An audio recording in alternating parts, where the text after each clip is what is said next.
Now, The Hunt Palmer Show. Waiting to rise again. You're listening to The Hunt Palmer Show. Brought to you by Quirks, Cajun fried fish and shrimp on 104.5 ESPN Baton Rouge. This is the moment you've all been waiting for. Locking down the middle of the day. Live from the Mercedes-Benz of Baton Rouge studio. This is Hunt Palmer.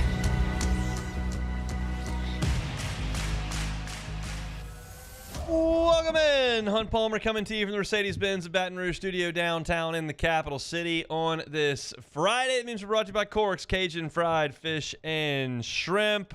Hope that work week is in the rear view mirror. Appreciate you hanging out with us here on 104.5 ESPN Baton Rouge. Got Jacob Beck and Cassie Sally back there on the ones and twos. And fired up, you're closing out the week with us here. If that finish line's already here and you're headed down to do some Mardi Gras-ing, wherever that may be, appreciate you locking us in. If you're still working, we'll get you to the finish line here. Just hang with us. Preston Guy in 15 minutes. We're talking some LSU football with him. I want to preview the entirety of LSU's baseball weekend in Frisco, Texas. LSU and Mississippi State on the hardwood. We'll briefly talk about that. Saints news from the Combine. Are they looking at tight ends? Might the fact that Matt Stafford is staying in L.A. help the Saints potentially move on from Derek Carr? We got plenty to do, and we are glad you are here with us. Start the same way we start every day with our Genesis opening drive. It's time for Hunt's opening drive, presented by Genesis of Baton Rouge. Let's start up in Frisco, Texas. LSU and Kansas State just less than 1 hour away in the Frisco College Classic. Tigers and Wildcats at 2 o'clock, and the lineups have been posted, and I want to kind of go through that here with you if you have not seen it posted to Twitter. For the second consecutive game, Garrett Curiel is going to hit leadoff, and he's going to do so against a left-handed starter for Kansas State. I think that's noteworthy, as you might imagine. After Wednesday's performance, he'll be followed by Jared Jones in the lineup. So Curiel and Jones are best two bats right there at the top of the order. This is where I think it gets really interesting, and I want to talk about this after I get through 1 through 9. Daniel Dickinson is going to hit third right there behind Jared Jones. He's been protecting Jones against left-handers for the first 3 weeks of the season, so that's nothing different, but I think it's certainly noteworthy. In the 4 spot, cleaning up will be Ethan Fry at DH. Luis Hernandez is the catcher. He will hit 5th. Stephen Milam is the shortstop. He will be in the 6th hole. Jake Brown is going to play right field against a left-handed pitcher. He'll be there in the 7th hole. Michael Braswell is the 3rd baseman. He will hit 8. And Chris Stanfield is going to remain in the 9 hole. He will play center field. Cade Anderson will be doing the pitching. But I think offensively, this is a noteworthy thing for LSU, and I want to tell you why. I think it's very possible that Daniel Dickinson and Ethan Fry are two guys that can elevate this baseball team from good to great. Why do I say that? Because their ceilings are significantly high.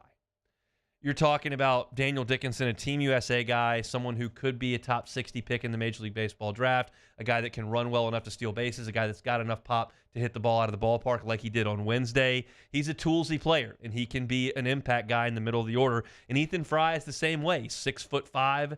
He's got a huge frame. He's got power. We saw that with the home run he hit against Southern a couple of weeks ago. And he swung the bat very well early on. For a team to win a championship, which is what we're in this for, right? When LSU shows up in February, we're talking about getting to Omaha and competing for a championship. That's just the standard that has been set here. And so we're going to talk about that. And to get to that point, you've got to have guys reach high ceilings. Let's talk about championship teams over 2 different sports that are recent that I think you'll all be able to recall very quickly. Let's talk about the 2023 team. You know Cruz and White have monster ceilings, and they reached them. Cruz hit 426. White hit 28 homers, drove in 100 runs, whatever it was. Like, they reached those ceilings. But you also had guys do everything they could do for that team. Gavin Dugas and Cade Beloso were as good as they could have possibly been for that team. Braden Jobert was phenomenal when they gave him opportunities to play. He didn't even play every day, and he hit a ton of homers. You got high-level play from everyone out there on that field, and they reached a lot of those high ceilings, and that's how you win a championship. Yeah, you can go to the 2019 LSU football team, and you can talk about Joe Burrow and Jamar Chase and Justin Jefferson, and yeah, that is very much a big piece to why LSU won. But I would also point to some guys that you may not immediately point to that reached their ceilings. Lloyd Cushenberry, Patrick Queen, Derek Stingley. Talking about Christian Fulton, Clyde Edwards-Helaire, 3-star back. kind of sparingly used for a couple of years, explodes for 1,000 yards, carries them in Tuscaloosa. You got to reach those ceilings. And while I think you don't have to have 9 guys who are dominant players to win a championship, you don't. But you need to have some guys that can really perform at a very, very high level. And I think when you look at Chris Stanfield, Michael Braswell, Josh Pearson, those types of guys, the ceiling is not super high for those guys. That doesn't mean they can't be contributors on this team. Stanfield plays a really good center field. He runs really well. He can hit singles. He can handle SEC pitching. Michael Braswell was really good at getting on base at the end of last year. Now, those guys aren't going to slug. That's just the name of the game. Josh Pearson is not going to hit 340 this year.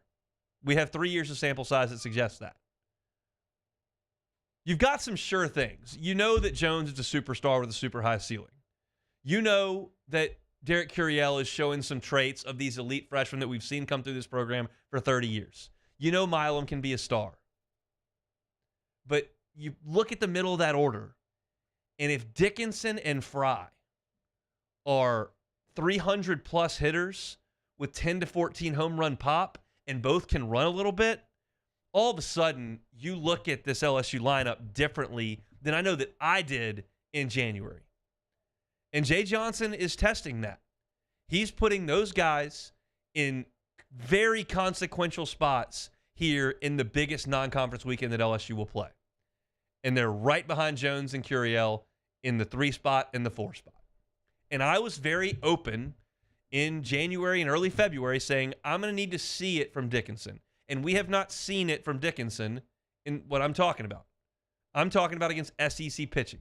Well, you're not seeing SEC teams, but the guys you're going to see today and tomorrow could pitch in the SEC as starting pitchers. We'll talk about them at 1:30. I'm going to preview all 3 teams that LSU is going to play. We'll do that at 1:30. I'm purely talking about LSU here. But you're going to see fastballs in the low 90s, pretty good breaking stuff. It's not elite stuff. You're not seeing SEC aces this weekend, but you're seeing some quality stuff. And I'd like to see Dickinson perform. I know he can go to Utah Valley and hit 330 with 16 homers and 30 steals. I know that. I know he can hit Omaha. I know he can hit Purdue-Fort Wayne. So we won't know until probably 5 weeks from now what Dickinson could be. But he's off to a good start, and I like to see that. I didn't talk about Ethan Fry pretty much at all in the pre-conference because he's been here for 2 years. He hasn't really produced. He doesn't have a defensive position, and I just kind of thought that there were other guys that were going to play instead of Ethan Fry. I'm looking at Jake Brown. I'm looking at Ashton Larson. I'm looking at Josh Pearson, Chris Stanfield, Derek Curiel. Like, there are a lot of options there, and I did always add the caveat that Fry is right-handed, which differentiates him, especially on a day like today when you're facing a lefty. But I didn't talk about him much. But I got new information 2 weeks ago. He was playing all last year with a torn labrum. I don't recall knowing that last year. I've told you that a few times. Maybe I did, but I don't recall it. But now he looks healthy, and he told us in person last week, yeah, I wanted to play through it. It hurt when I swung. I couldn't take BP the way I wanted to. I had to change my swing. And for that reason, you're not going to produce. If you're not playing every day and it hurts every time you swing, you're not going to produce. But maybe, just maybe, in his 3rd year on campus, with a repaired shoulder and more frequent at-bats, the talent that we've thought was there with the size and the speed and the power, maybe that's unlocked. And I'm telling you, if LSU can still have a really good baseball team if Daniel Dickinson hits 270 with 6 home runs and plays good second base. LSU can have a good baseball team if Ethan Fry becomes a once-a-week player and Larson and Brown and Pearson take his at-bats. They can still be good. LSU becomes a lot better if Daniel Dickinson and Ethan Fry are 315, 320 hitters with 9 to 14 home run pop. And I'm not suggesting that that's out of the realm of possibility. It's unlikely, I would say, likely being better than a 50% chance to happen, better than a 70% chance to happen, but it's possible. And we start to learn about some of that stuff this weekend when you see LSU play some better teams. Kansas State's a better team than the 2 teams that you've seen on the weekends. Nebraska is a better team than the two teams you've seen on the weekends. Sam Houston's generally been a good program. This may not be a very good team. And if they lose 2 out of 3 this weekend or sweep this weekend, you still don't have a ton of information. Remember, LSU went on this same type deal last year to Rice for a midweek game and then to Minute Maid and blitzed everybody for 4 games. Looked awesome. I remember distinctly the lead I wrote for a column that was on Shay's site, Everyone on 3, that said, Houston, I don't see a problem. It was a corny lead off of an overused movie line, but I remember I wrote it because I didn't see really any issues with LSU's team at that point. I thought the starting rotation looked good. Thought the bullpen had a lot of the season. It just is. So you won't know everything at the end of this weekend, but I do think it's a data point. And I'm so excited all season to watch Curiel and to watch Jones and to watch Milam and to see Jake Brown develop and all of that. But I'm telling you that those 2 guys that today are hitting in the 3 and 4 slots, Danny Dickinson and Ethan Fry, if those 2 guys start to bump up against that ceiling of what they can be as hitters, look out. They can be really good as a baseball team. I'm excited to look at it.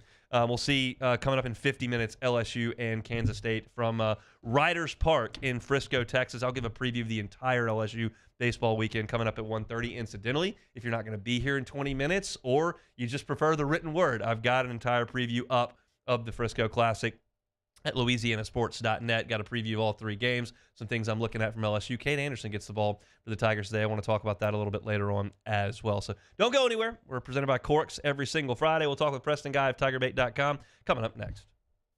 The Hunt Palmer Show. Of course, that was our Genesis opening drive, which is brought to you by Genesis of Baton Rouge. GenesisOfBatonRouge.com is where you can find their entire inventory. Every car that is on the lot is online at GenesisOfBatonRouge.com. I have said this quite a few times, but I worked in the insurance industry for 7 years, and I worked on car dealerships. And so I've been in a lot of them over the years. I've not been in one as nice as the new Genesis store at Airline and Pico. It is state-of-the-art. It is stylish. It's a great ambiance. It's comfortable.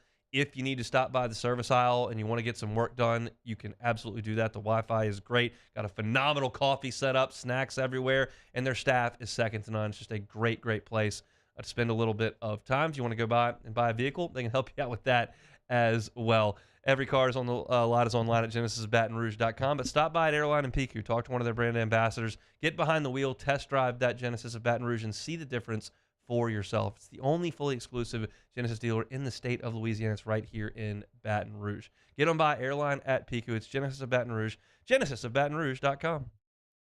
Need service now? Bayou Ford and Bayou Chrysler Dodge Jeep Ram can get you same-day appointments for service, and we offer pickup and delivery of your vehicle from New Orleans to Baton Rouge.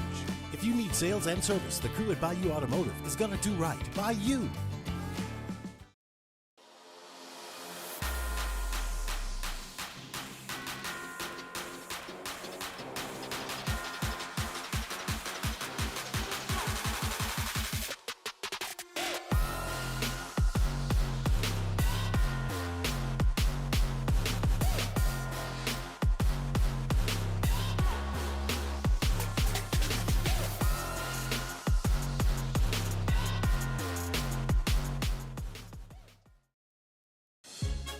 There's never been a better time to catch a John Deere deal from the crew of Sunshine. Ask us about our low monthly payment options on our tractor packages and let the good times roll.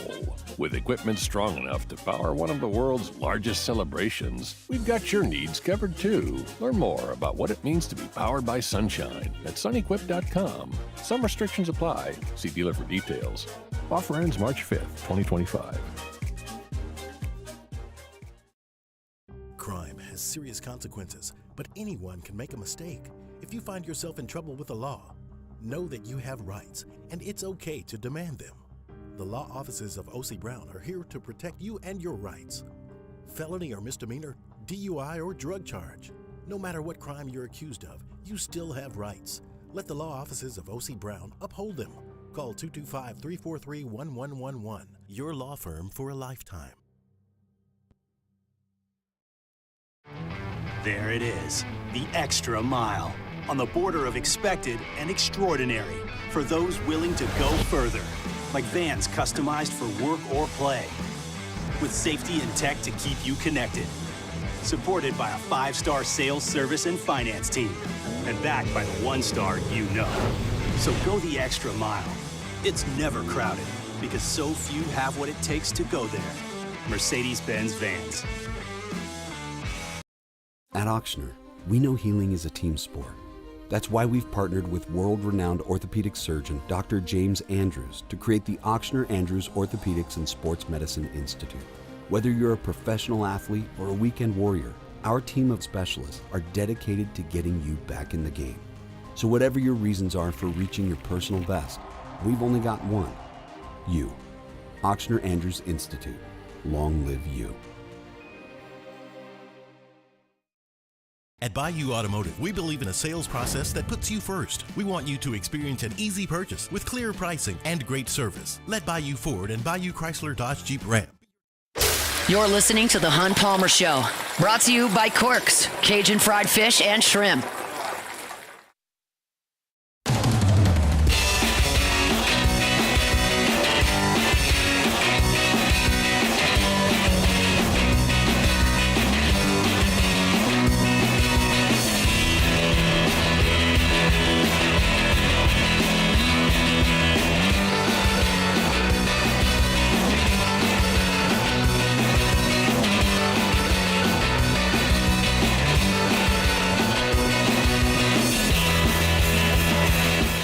Our Friday show is brought to you by Corks, Cajun fried fish and shrimp. Check out the menu, corksfishandshrimp.com. You're heading out to a parade sometime over the next 4 days. Corks, happy to help you feed a big crew. They can do it. Their catering is fantastic. Just give them a little bit of notice. They're happy to have those big trays of crispy fried catfish, jumbo Gulf shrimp, crispy shoestring fries. It's all there at corksfishandshrimp.com. Preston Guy, tigerbait.com. Doing this every Friday, talk a little football. Preston, how are you?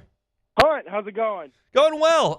Wasn't going so awesome yesterday morning when I woke up and got the news that LSU's defensive line coach was headed down the road. Your reaction to Bo Davis heading to the New Orleans Saints? Well, you know what's interesting about that? You saying it's bad news here. Aren't you also a Saints fan? I'm not. I grew up in an anti-Saints household. I'm indifferent about the Saints. I hope they win, but I can't pretend like they get my blood pressure going on Sundays. I tend to fall asleep during the third quarter of their games. Gotcha. Okay. All right. So the reason I bring that up is it's overwhelmingly a negative that this is happening. And I'm like, well, aren't most of these LSU fans Saints fans? And most of them are just like, meh, yeah, the Saints are great. But, we're upset that LSU lost their guy. And, yeah, you should be. Bo Davis is an outstanding coach. It's sad that, he didn't really get cooking and recruiting the way you would have liked to. Of course, I don't think he signed a 4 or 5 star out of the high school ranks in his 1 year here at LSU. So it would have been nice to give him some time and do that. But overarchingly, the continuity at that coaching spot for LSU for the last really 12 years has just been a revolving door. The last guy to coach that spot more than 2 seasons was Rick Haley, who was replaced by Ed Ogeron in 2015. You got to go back really far. It's been 11 guys in 12 years, and that's just anomaly. It's crazy because it's not just like management or a program. There's no one team you can blame on that. It's 3 different head coaches with 3 different philosophies and 3 different ways of doing things, and whole different athletic administration. So it's not like a trait at LSU where there's a problem keeping this coach, but it does stink. My first initial reaction was, well, they got Kevin Peoples. Maybe they let him put the entire defense. They just go out and get the best possible coach. But after working the phone lines and talking with some people, LSU's going to go get a new D-line coach, and they have a lot of confidence in who it's going to be. They've got a few names lined up, and they feel good. They feel real good about getting a good replacement. Yeah, it's a desirable job. You're going to pay $1 million or more for it. You got the ability to recruit great talent. And I gave a stat earlier in the week, I guess it was yesterday, that starting with Glenn Dorsey over an 8-draft span, LSU had 4 first-round picks on the defensive line, had something like 11 guys drafted, and since then they have not had a first-round pick, and you just haven't seen the talent level on the defensive front that LSU was enjoying in their heyday. How big a contributor is LSU's lack of championship-level success when you correlate it with the defensive line hasn't been as talented? Yeah, and I think here recently defensive back talent produced in state has taken a back seat. The D-line seems to take a dip before the defensive back, and a lot of that is mirrored by LSU's lack of success, is mirrored by the lack of prospects being produced in Louisiana. You know, you think about guys like Glenn Dorsey, 30 minutes away, and it seems a lot of times the natural talent that LSU has runs right in line with what the state is producing. But realistically speaking, you might have to go out of state and develop some guys and that kind of stuff. Obviously, you got Dominic McKinley on board here, who is a 5-star guy. Maybe he developed something good, but yeah, no, they're going to have to definitely work on that. Success at high levels in college football is 100% contingent on the trenches, and both sides have had its issues. When LSU hadn't been good in recent years.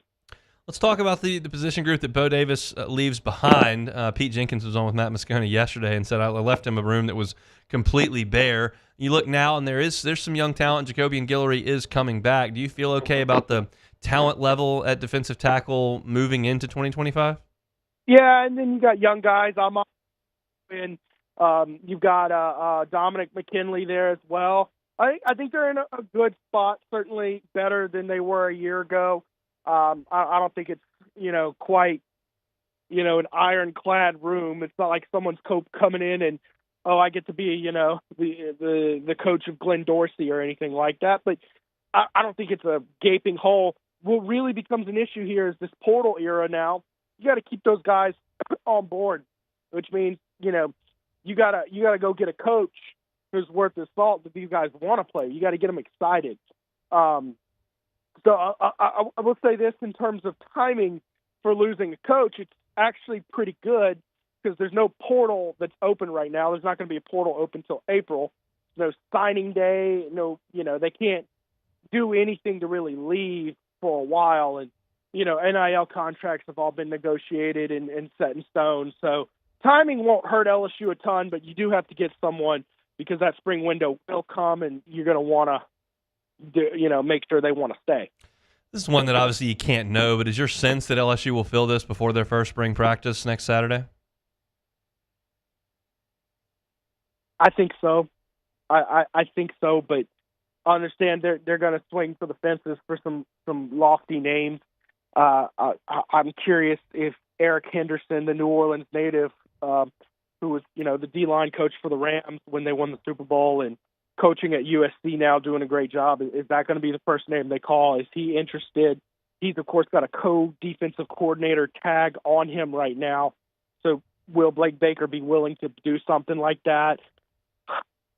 Think about guys like Dennis Johnson, defensive line coach for the Ravens, who was formerly the D-line coach here at LSU.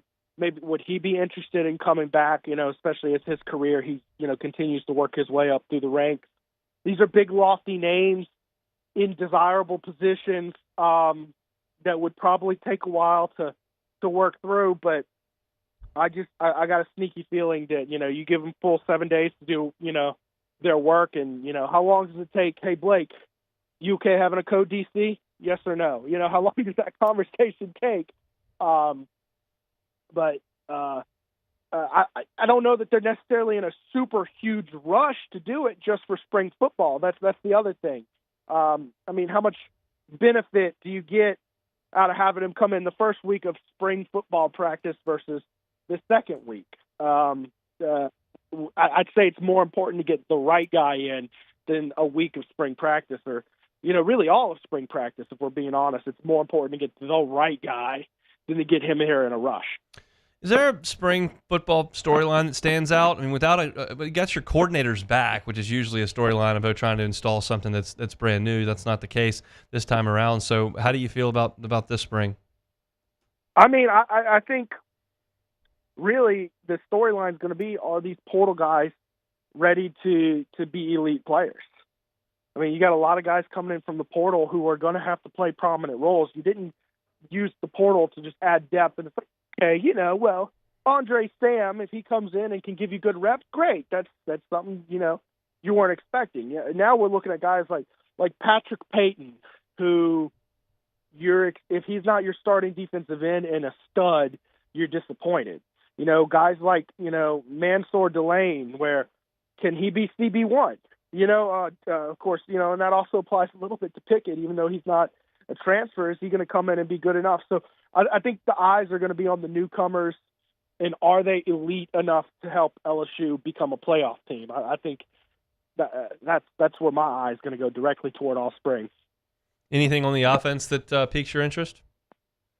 Anything on the offer? Well, that offensive line, I'm going to be curious to see, how they've retooled that and if they can keep Nussmeier upright, because as we saw last year, Nussmeier's not going to be running the ball a ton. He's going to have some time to pass, and by God, can they improve in run blocking? I mean, it couldn't be much worse, could it? But that's probably where I'll go straight to look at the offensive line. Okay, how does Braden Moore do at center, and Turner improve by scooting out?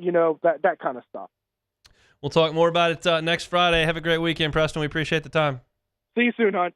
Preston Guy, TigerBait.com for all your LSU football coverage. They got you over there at TigerBait.com. Preston's with us on the Jim's Firearms Hotline each and every Friday. Next Friday starts Lent. So if you're starting to think about what you want to eat for those Friday lunches during the Lenten season, Cork's always a fantastic option. They're on government between Foster and Jefferson. They bring you our Friday shows each and every week. We'll step aside when we come back. I've got a preview for all three games coming up between LSU, Kansas State, Nebraska, and Sam Houston. We'll do that coming up next. The Hunt Palmer Show. One Bath and Closets. OneBathAndClosets.com is the website. David Duvall and his team, 30 years redesigning and remodeling bathrooms and closets. You do something for 30 years, you probably got a good idea what you're doing, and David Duvall and his staff certainly do. If you're looking at your bathroom, maybe you live in an older home, and you've got some situations with toilets and with showers where you've got rotting, you've got things that you really can't clean anymore. You've got to replace them. Well, David Duvall and his team are happy to come in and help you with that, and they can redesign your bathroom at the same time. Don't just call the neighborhood guy to come handle a serious plumbing issue in a redesign. How about go and get a master plumber with One Bath and Closets? They've got you covered right there. You don't want to take any chances. Go with someone who's licensed, bonded, insured. One Bath and Closets can handle that for you. They can handle it in the bathroom and do that in the closets as well. And everything that they do is going to be customized to your specifications, and they're going to do it right the first time and leave the competition behind. Get that free consultation today at onebathandclosets.com. Have David come sit down and tell you what he can do for you. If you're worried about finances, they can do financing 0% for 18 months, same as cash. Can't beat that if you qualify for it. It's One Bath and Closets. You can find them online, onebathandclosets.com. Need service now? Bayou Ford and Bayou Chrysler Dodge Jeep Ram can get you same-day appointments for service, and we offer pickup and delivery of your vehicle from New Orleans to Baton Rouge. If you need sales and service, the crew at Bayou Automotive is going to do right by you.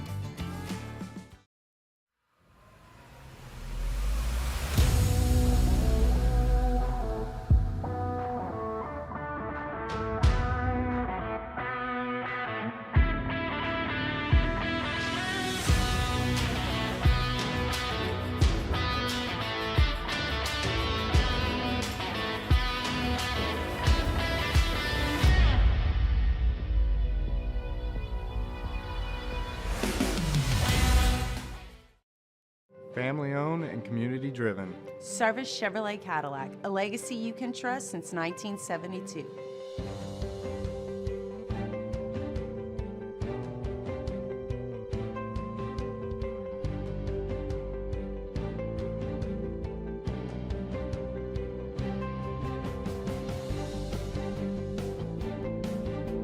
Service Chevrolet Cadillac, our family serving your family. For over 50 years. Jerry and Benny Payne began Central Plumbing Company out of their driveway in Tanglewood Subdivision. 50 years later and 4 generations down the road, we continue to serve Baton Rouge and the surrounding areas for all of their plumbing needs. Residential, commercial, industrial, or hospitality, Central Plumbing is here 24/7, 365. We want to thank our customers, family, and friends for 50 years of success. And looking forward to 50 more. There's never been a better time to catch a John Deere deal from the crew of Sunshine. Ask us about our low monthly payment options on our tractor packages and let the good times roll. With equipment strong enough to power one of the world's largest celebrations, we've got your needs covered too. Learn more about what it means to be powered by Sunshine at sunequip.com. Some restrictions apply. See dealer for details. Offer ends March 5th, 2025. Crime has serious consequences, but anyone can make a mistake. If you find yourself in trouble with the law, know that you have rights, and it's okay to demand them. The law offices of O.C. Brown are here to protect you and your rights. Felony or misdemeanor, DUI or drug charge. No matter what crime you're accused of, you still have rights. Let the law offices of O.C. Brown uphold them. Call 225-343-1111. Your law firm for a lifetime.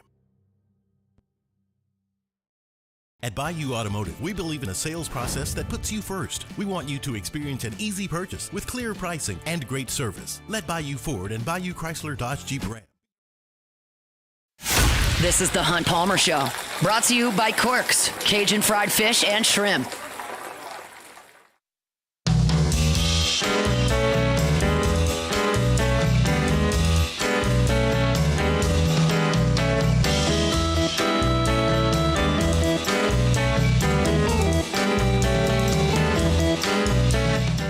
All right, LSU and Kansas State, 30 minutes from right now from Riders Field in Frisco, Texas. The Frisco College Classic, game one of a three-game weekend for LSU. And I wanted to preview kind of the entirety of the weekend here before we kind of pass the baton off to the game broadcast over on our sister station, Eagle 98.1. Tigers played really well on Wednesday and kind of come into this riding a bit of a high. They got 13 hits on Wednesday, held Dallas Baptist to just 3 hits. I thought the defense was pretty good. Jaron Jones with the only error on a receiving error there over at first base. But you're stepping up in class and competition this weekend, not necessarily up to an SEC level. In fact, you're not, but you're stepping up just a touch. These programs are probably better in terms of the recent history, maybe than these teams are, if that makes some sense. I'll kind of tell you what I'm talking about. Like Kansas State last year made a super regional. They went to Fayetteville and won the Fayetteville regional. They beat Hagen Smith in the Saturday game, knocked him out of the game in 5 innings, scored 6 runs. Hagen Smith just didn't lose last year. He was unstoppable. Lefty throwing 99 miles an hour. And Kansas State stepped up there at Baum Walker and just started knocking him all over the place. They were really talented. They lost 7 of their top 9 offensive players from that team. So it's a bit of a rebuild, and it looked like it to start the season. They lost 3 of their first 4 games and did not look the part.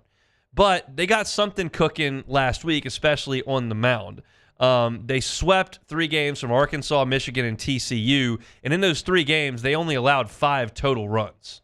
So really, really good pitching from the Wildcats. That started with Jacob Frost against Arkansas, and that's who LSU's going to see in 27 minutes. He's a 6'4" lefty, 230 pounds, started 8 games on the weekend last year for Kansas State and wasn't great. His ERA was 7.5. But he did have some good outings. He was 7 innings of a combined no-hitter against Cincinnati last year. And last week, I watched his start against Arkansas, and he got through 5 innings. And he had 6 strikeouts, had held Arkansas scoreless, really looked good from the left side. Fastball 92 to 93, and had Arkansas kind of baffled with the fastball. They got to him in the 6th. He gave up a couple of home runs, actually, to the Alloy brothers. There are 2 Alloy brothers on the team, and they both got him for a home run. Wahiba hit one to right field, and then his younger brother hit one to left. But he's a pretty good arm. Based on what I saw from Frost in the Arkansas game, he would start for a lot of SEC teams on Saturday or Sunday. That's kind of what he looks like. He's not an ace. I don't expect him to strike out 11 today against LSU. He's not the talent, that you saw from Brody Brecht from Iowa a couple years ago in Round Rock. He's just a quality arm that's certainly better than anybody that Omaha or Purdue-Fort Wayne could throw out there. So LSU will see him from the left side. I think he's pretty quality. If Kansas State gets a lead today, you will very likely see Dante Lewis. Now, Dante Lewis is a true freshman. He's right-handed. He throws 97 miles an hour, and he would be an ace reliever for a lot of teams in the Southeastern Conference. He's got real legit stuff. He does play both ways for them. He will play some outfield. He is not in the lineup today for Kansas State, so he's ready to pitch. This is probably the scariest game for LSU the weekend. That's probably too strong a word. This is the game that you're facing the best arm, best collection of hitters with the bullpen on the back end ready to go. So you need to, if you're LSU today, you need to get ahead. You don't really want to see Lewis out of the bullpen, and he can go extended innings. Dante Lewis went 4 innings against Michigan last week, and he did not allow a hit, and they were shutout innings. So that's not a guy that you want to see if you're trailing. So for LSU, key to get off to a good start today. So that's Kansas State. Going to see a good left-hander in Jacob Frost. Solid lineup that's missing a lot of pieces from a really good team last year, and then an ace closer coming out of the bullpen. Saturday at 4 o'clock, LSU will see Nebraska. And Nebraska's a program that's kind of built on pitching. Their pitching coach at Nebraska is Rob Childress. He's the former head coach at Texas A&M who did a great job with Texas A&M pitching while he was in College Station. LSU's going to see Ty Horn as the starting pitcher for Nebraska on Saturday.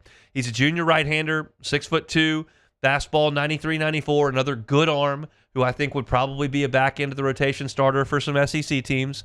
The breaking ball is okay, kind of slurvy. I didn't love what I saw from it. He's got 2 outings, 2 starts on the season against teams that you're pretty familiar with from a program perspective. He faced Vanderbilt out in Arizona to start the season, and then ULL last weekend. Against Vanderbilt, he gave up a leadoff home run. Then he gave up another run in the first inning and kind of settled in, but he only went 4 innings on opening day. 4 hits, 3 earned runs, 6 strikeouts, 2 walks. In that outing against ULL, he got up to 6 innings pitched, allowed 2 runs. They were both earned, gave up 4 hits, struck out 5, walked 2, and gave up a homer. He's your garden variety Power 5 weekend guy. 93-94, decent breaking ball, right-handed, 6'2". Okay.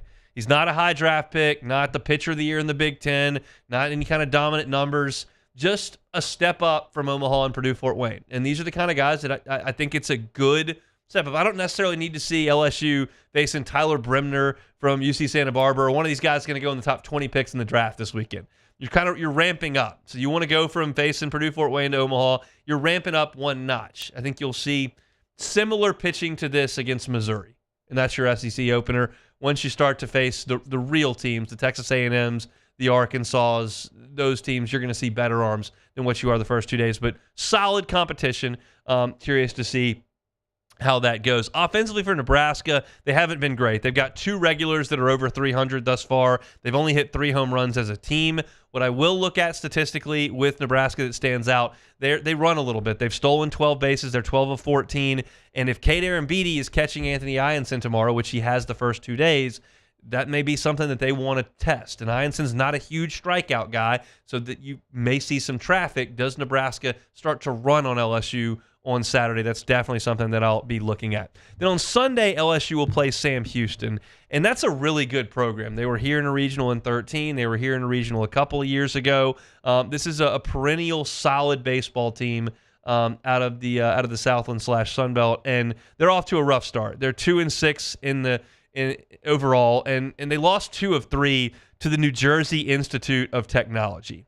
Now, for reference, in losing 2 out of 3 to the New Jersey Institute of Technology, High Point played the New Jersey Institute of Technology for 4 games earlier this year, and High Point swept those 4 games by a combined score of 46-16. So I don't think NJIT is very good, and they took 2 of 3 from Sam Houston, who I mentioned is 2-6. So they've got Hunter Autry, who's off to a nice start offensively. He's got 3 home runs, hitting .333. He's driven in 10 runs. But what it looks like on Sunday is that LSU's going to have Chase Shores ready to go, and probably William Schmidt ready to go, because he started on Monday, remember, and threw those 60 pitches. He would be ready to go on Sunday for sure if you want to use him. So you're talking about a Sam Houston team that is 2-6, that can't beat the New Jersey Institute of Technology, and they may show up after playing 2 games on the weekend, which may deplete their pitching on Sunday, and get some combination of Chase Shores and William Schmidt. That's what I'm talking about with this LSU pitching staff. Like, very few teams in the country. Some, I'm sure Florida can do this. I think from a velocity standpoint, Georgia can do this. You've got some teams that have got some stuff in the SEC. But as far as the teams that Sam Houston is used to playing, seeing those two guys show up on any day, much less a Sunday, is not a lot of fun. And I think LSU has a commanding advantage as we sit here today on Friday for this Sunday game. So that's kind of how I see this as a weekend as a whole. Anything less than LSU getting 2 out of 3 will be very disappointing. LSU went to Round Rock 2 years ago, got 2 out of 3, and you kind of felt a little disappointed they lost the Iowa game, but got it done, got 2 out of 3, came back home. LSU last year went to Houston, won all 3 games, and as I mentioned, 2 weeks later started one of the worst starts in SEC play in the last 30 years. So LSU's the class of this field for sure. LSU's got a better pitcher going today. They've got a better lineup than all 3 teams. You've got kind of a wash, I would think, in starting pitching on Saturday. And Nebraska's got some guys in the bullpen that can throw it, but LSU should be able to certainly keep up with them. And I think LSU's significantly better than Sam Houston. Here's the deal. I'd like to see the offense pop a little bit this weekend. You shouldn't be feeling like you're off balance because they're throwing some trick left-hander that throws 82 like some of these non-conference teams are playing. You don't have bad weather to deal with. It's perfect in Frisco today. I've gotten a couple of pictures from some people that are there. There's not a cloud in the sky. It's 75 degrees. The wind's blowing lightly. I'd like to see LSU ride the ball out of the ballpark a couple of times. I'd like to see them score 7, 8, 9, 10 runs in a couple of these games. I would look for LSU to come out and play a crisp brand of baseball. This is the doldrums, generally speaking, for college baseball fans. The newness of the season has worn off, so it's not brand new, and you still have 3 weeks in terms of days to get to your SEC play. So this can be a doldrum spot for fans. However, you are stepping up in class. You're taking a trip. You're playing teams that have a little bit more brand recognition. I think LSU should come out sharp. I think they should come out playing very well, and I fully expect Cade Anderson to set the tone today. This is something that I talked about on Monday that I'm going to reiterate today. This is a hunch. It's something I picked up in the press conference on Friday of last week after Cade Anderson's start against Omaha. He was magnificent for 5 innings. He was throwing the fastball where he wanted to. His changeup was awesome, the best it's been since he's gotten to LSU. He mixed in some sliders as well. And then in the 6th inning, the command left him. And he walked 2 and he gave up 2 hits and he got pulled from the game and it ticked him off. He was not happy in the post-game interview room. And Jay Johnson said with a smirk on his face, like, I think he'll be pretty good next week. I think Cade Anderson in 15 minutes is about to torch Kansas State. And I'm looking for that, quite frankly, because I need somebody to step forward on this team to be an alpha, to be a dog, to be an ace. You need that. And Cade Anderson is being given that first shot. And through 2 weeks, he's been great. He was awesome in his first start, lost a little bit of fastball velocity there in the last inning, but did well, was dominant for 5 innings last week, and then lost the command. The stamina is the issue right now for Cade Anderson. I expect his pitch count to be up around 90, maybe exceed that today, and I think that should be good enough to get him through 6, maybe even 7 really good innings. I think he's going to be awesome in this game. And if he does that against the Kansas State team that swept through Arkansas and TCU and Michigan last week, I think that's certainly a step in the right direction. Doesn't guarantee anything. Blake Money was good in this spot 2 years ago. 3 years ago, I guess I should say. 3 years ago. And we know how that ended. But I think Cade Anderson has all the goods to be an ace, and it's about putting them together, and I think it starts today. I think he's going to be fantastic. I think the line's going to be something like 6 2/3, 10 strikeouts, 1 run. I think he's going to be great. And that's what I anticipate seeing in 15 minutes from right now. If you'd like to watch the games, you can stream via D1 Baseball. There's a promo code Kendall Rogers gave out on Matt's show yesterday. I used it earlier today, so I can confirm that it does work. It's LSU 25. If you want to put in the numerals 25, LSU 25. You put that in, you can save $10 on your sign up for the weekend over at D1 Baseball. If you'd like to listen, you can do that on our sister station, Eagle 98.1. For Saturday's game, I would imagine that's going to be on 100.7, the Tiger, with basketball being over on Eagle. So that gets you set up for the weekend to come for LSU. I think the Tigers win all 3 games. I think they sweep the weekend, but we'll certainly see as they crank things up in 15 minutes. We got one segment to go here in hour number 1. Come back with us, Hunt Palmer Show. The Hunt Palmer Show. Genesis of Baton Rouge. GenesisofBatonRouge.com is that website.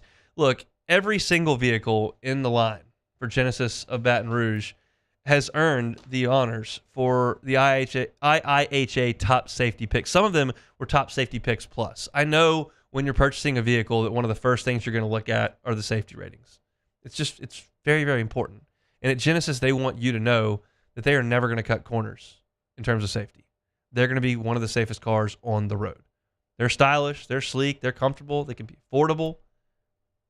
All those things are true, but safety is something they take very, very seriously at Genesis. If you've never gotten behind the wheel of a Genesis, I don't think I've seen that many Genesis. That's not uncommon. It's fairly new. Only been at that location, Airline and PQ, for about 2 years. Get on by and see them.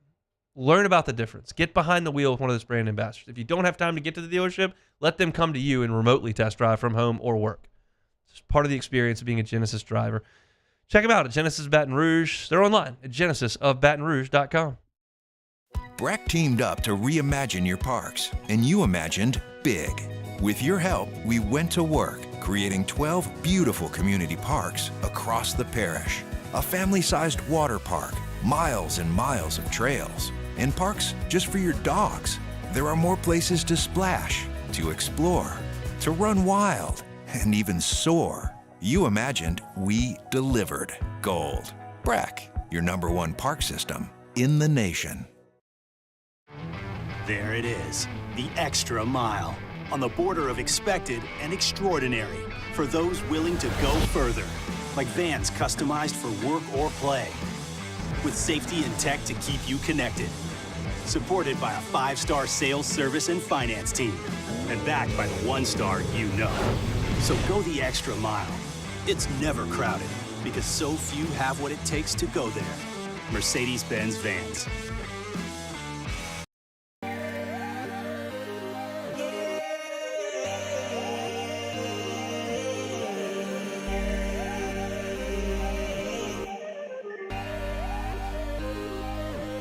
You gotta believe in a dream.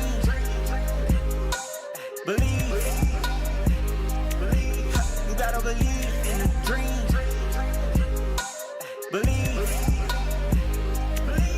You gotta believe. My whole team on wild. At Atmos Energy, our Smart Choice solutions help customers save energy and emissions with rebates up to $500 off high-efficiency natural gas appliances, smart thermostats, and weatherization upgrades. Together, we're fueling our energy future. At Bayou Automotive, we believe in a sales process that puts you first. We want you to experience an easy purchase with clear pricing and great service. Let Bayou Ford and Bayou Chrysler Dodge Jeep Ram be your trusted partners in finding your perfect vehicle. The crew at Bayou Automotive is going to do right by you. At Auctioner, we know healing is a team sport.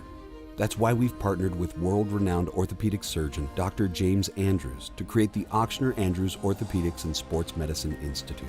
Whether you're a professional athlete or a weekend warrior, our team of specialists are dedicated to getting you back in the game. So whatever your reasons are for reaching your personal best, we've only got one. You. Auctioner Andrews Institute. Long live you.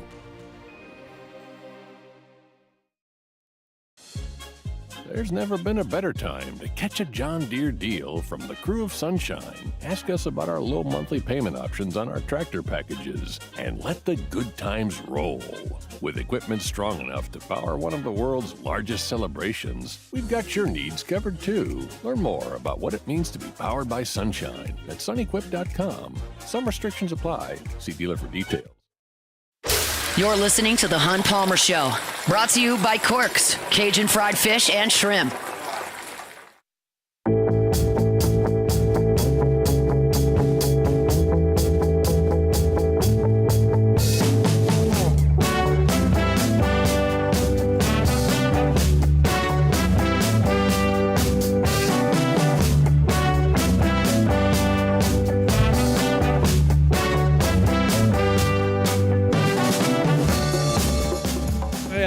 enjoy Kim Mulkey press conferences. She's always got something to say and is always interesting. I think she's polarizing. Some people agree, some people disagree, but she always has something to say. And she has reached a point in her career where she can pretty much say whatever she wants. And you just got to kind of go with it. And I'm cool with that. But last night in Tuscaloosa, she was like, yeah, it was a poorly officiated game. Too choppy, called too much. They're going to the video monitor. I don't know what they're reviewing. I don't know what they're looking at. One time they said they were looking at a potential throat punch that was 3 possessions ago. I don't know what they're doing. I got a kick out of just the whole thing. I also, and I gleaned this from Kramer Robertson's answer to me on this show 2 weeks ago on opening day at the box. He came over, we chatted about his career, and then I briefly asked him on the air, like, Baum's got a big one coming up on Sunday. And it was about their trip to Texas. And he was like, yeah, it's regular season. If they win, not super important. If they lose, not super important. And I don't think Kramer came up with that on his own. I think that's just something that he's learned from his mom, who knows, as she's ascended to this spot in the sport, that, hey, it's really about what we do in March. It's about getting ready for March. We had Matthew Bruni on Tuesday. He said or Wednesday, kind of no matter what they do, there are 2. If they lose to Ole Miss and then lose maybe the second game in the SEC tournament, they could slide to a 3, but he thinks they're probably locked in at a 2. And so no need to push a panic over LSU losing their 3rd game of the year on last night against Alabama. I think you look at this, and LSU doesn't shoot a ton of threes outside of Michaela Williams, but they didn't shoot it well last night or a lot. It was 3 of 9 from 3. And you look at this, and I think 2 players on this team that LSU counts on in a big way did not have efficient nights. Flaugier was 2 of 12 from the floor. She was 2 of 11 from 2-point range. Like, that's very uncharacteristic of her. And then Nisa Mora, who is generally a very efficient player, and she did score 16 points in the game, but it took her 14 shots to get there. She was 6 of 14 from the floor. Like, it goes without saying with this LSU team. They can get by the first round and probably even the second round. But once they get to the second weekend, Flaugier, Anissa Moro, and Michaela are all going to have to play well. Like, that just is what it is. And when they don't, LSU will probably lose. And last night, 2 of them were not very efficient. And Michaela wasn't super efficient. She was 8 of 17. She missed 9 shots. But she canned a couple threes, and she had 22 points and 4 assists, so I'm not going to completely eviscerate her.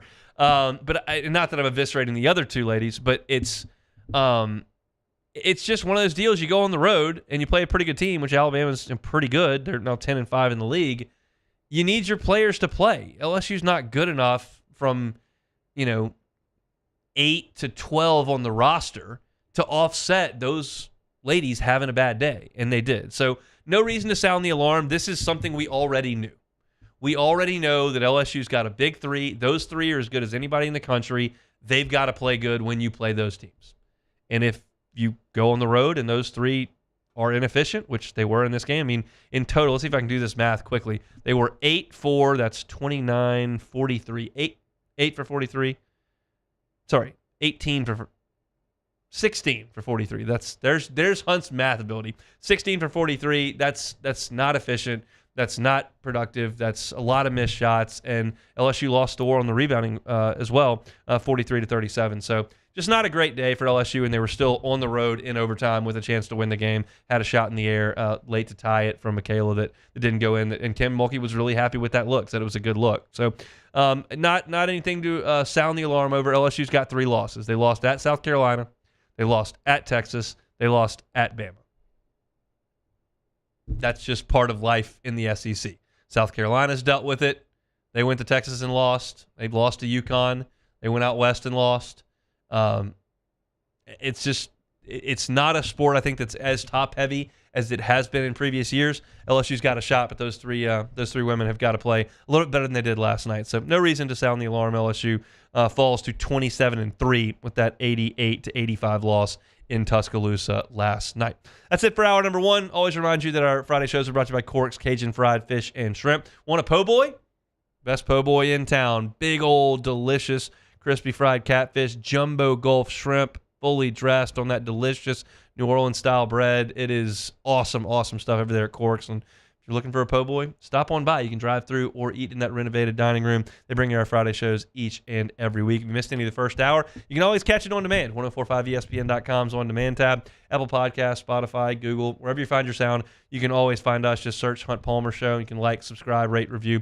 We always appreciate that. Open the show talking about LSU's lineup in this ball game. I'm really, really excited to watch Ethan Fry and Daniel Dickinson in the, I guess in that case, 4 and 3 holes respectively, and see how they can protect Jared Jones and how they function against a little bit better pitching that LSU will see this weekend. So talked about that at 1 o'clock. Preston Guy talking some football. What does it mean for Bo Davis moving along? Got Preston's thoughts on that at 1:15. You can find that on YouTube at Hunt on LSU. I previewed the entire weekend, so still time to check that out on demand, even as LSU gets underway here in 5 minutes, because I previewed the Saturday and Sunday games as well. We got a lot to do in hour number 2. We won't talk any baseball because they'll be playing baseball. LSU basketball against Mississippi State. Some Saints talk as well. Plenty to do, so I'm going to watch LSU baseball while we do that in hour number 2. We'll step aside for Sports Center. We're back with more next. The Hunt Palmer Show. At Auctioner, we know healing is a team sport. That's why we've partnered with world-renowned orthopedic surgeon Dr. James Andrews to create the Auctioner Andrews Orthopedics and Sports Medicine Institute. Whether you're a professional athlete or a weekend warrior, our team of specialists are dedicated to getting you back in the game. So whatever your reasons are for reaching your personal best, we've only got one: you. Auctioner Andrews Institute. Long live you.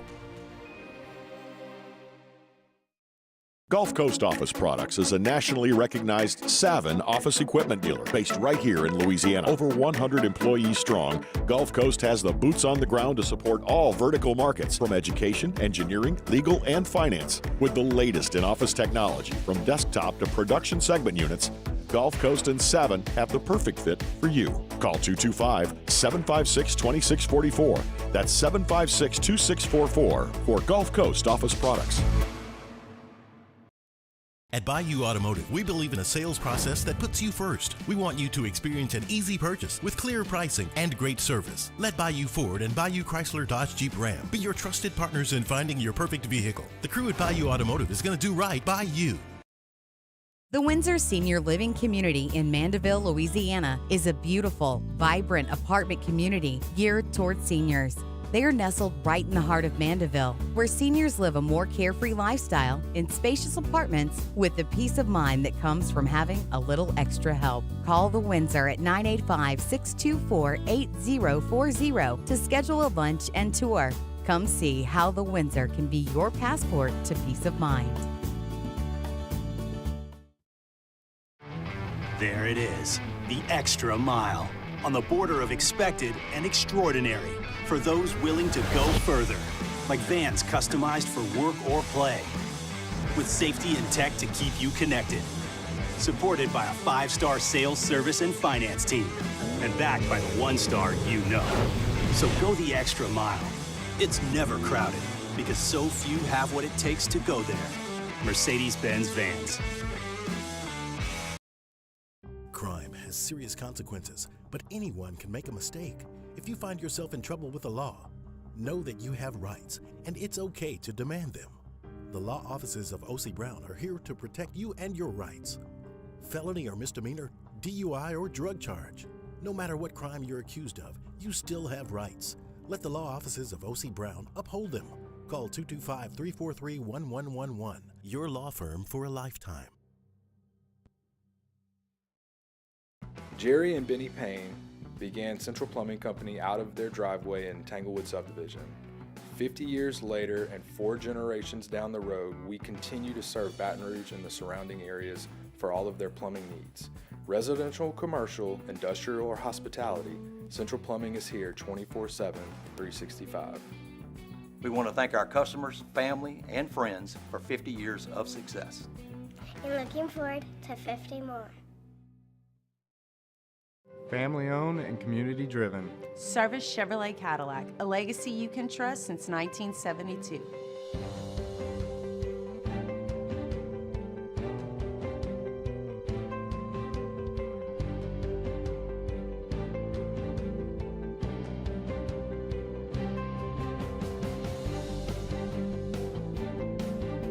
Service Chevrolet Cadillac, our family serving your family. for over 50 years. Gulf Coast Bank and Trust is giving our customers the power to bank anywhere, anytime during this challenging event. And we're right there with you. Our mobile banking app is a smart way to manage your money and time. Gulf Coast Bank and Trust, the bank that cares about you.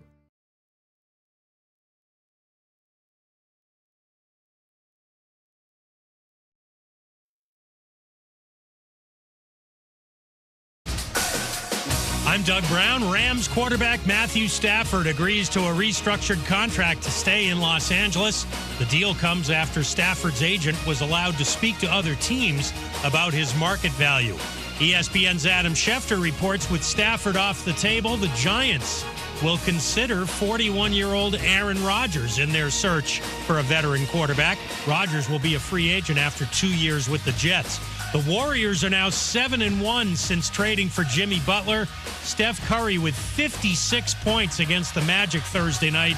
ESPN's Brian Windhurst says Curry may benefit the most from Butler. In the 8 games since Butler got there, he's been unlocked. He's averaged 31 points, the best in the league in that stretch, and he's shooting 44% from 3. The Curry-Butler combination has helped unlock Steph, although this night was about his greatness. Brian Windhurst on Get Up. Anthony Edwards of the Timberwolves could get an automatic 1-game suspension tonight against the Jazz after picking up his 16th technical foul. Hey, it's your resident Super Bowl champ, Chris Candy. Coming up Monday, huge NBA weekend plus NFL Combine, and I'll react to it all in my Upon Further Review at 7 a.m. Eastern. It's Unsportsmanlike, weekday mornings at 6, right here on ESPN Radio, ESPN2, and ESPNU. Now, The Hunt Palmer Show. Waiting to rise again. You're listening to The Hunt Palmer Show. Brought to you by Corks, Cajun Fried Fish and Shrimp on 104.5 ESPN Baton Rouge. This is the moment you've all been waiting for. Locking down the middle of the day. Live from the Mercedes-Benz of Baton Rouge studio. This is Hunt Palmer.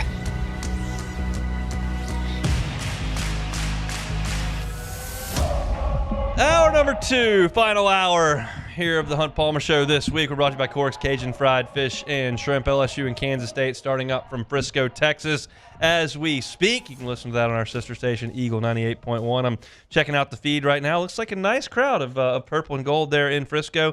According to some folks in the know, tomorrow's game between LSU and Nebraska in Frisco is sold out, which should be an awesome, awesome environment for LSU. I mean, I'm imagining Nebraska might bring 11 people, so I'm thinking the other tickets that have been sold at Riders Field for tomorrow are going to be fully purple and gold, which should be awesome for the Tigers. So I'll keep you updated as we move forward over the next hour, but we're not going to talk really any baseball because I feel like if you want to hear about baseball, you probably like to watch or listen to the baseball team. You'll probably be doing some of that. So we'll talk about some other things as LSU and Kansas State get rolling. Derek Curiel digging in as we speak. LSU and Mississippi State tomorrow from Humphrey Coliseum. This is a game between LSU and a Mississippi State team that's right there in the middle of the SEC. They're 7-8 in league play, but very securely in the field of 68. They've got some good wins. They swept Ole Miss this year, which is really impressive for Chris Jans' team. They crushed Texas A&M by 16 points, which is a really impressive effort as well. They have lost their last 2. They lost at Oklahoma, which is not a great loss. Lost that game 93-87. I saw that score. Like, Oklahoma scored 93 points on a Chris Jans team. And then Alabama said, watch this. And Mississippi State went to Tuscaloosa, and Alabama scored 111 in that game. 111-73 was the final there. So been a bit of a rough go defensively for Mississippi State in their last 2 ball games. I feel like LSU's probably an elixir for that in a hurry. I want to talk about this Mississippi State team here briefly. Josh Hubbard, 18.5 points a game. He's their best player for sure. Really good, small combo guard. 3.5 assists, also leads the team. He's a decent three-point shooter, 34%, but he can get hot. I remember I was in the PMAC last year when Mississippi State came here, and it was actually like exactly a year from, because we moved 2 days ago, 2024, and we went that night to the game, and Hubbard just lit LSU up. LSU couldn't guard him at all. He's an 88% free throw shooter, really good player. He's the guy that LSU's got to watch. Beck, I don't know if I've ever seen this before. I'm perusing stat pages, and I'm certainly aware of R.J. Melendez, Yes. He's a wing for Mississippi State who shoots a lot of threes. Like, he shot 57 threes in league play. That's not an insignificant amount. He's 11 for 57. That's 19%. Wow. Does Chris Jans, does anybody want to look at him and go, hey, RJ, can we just not shoot?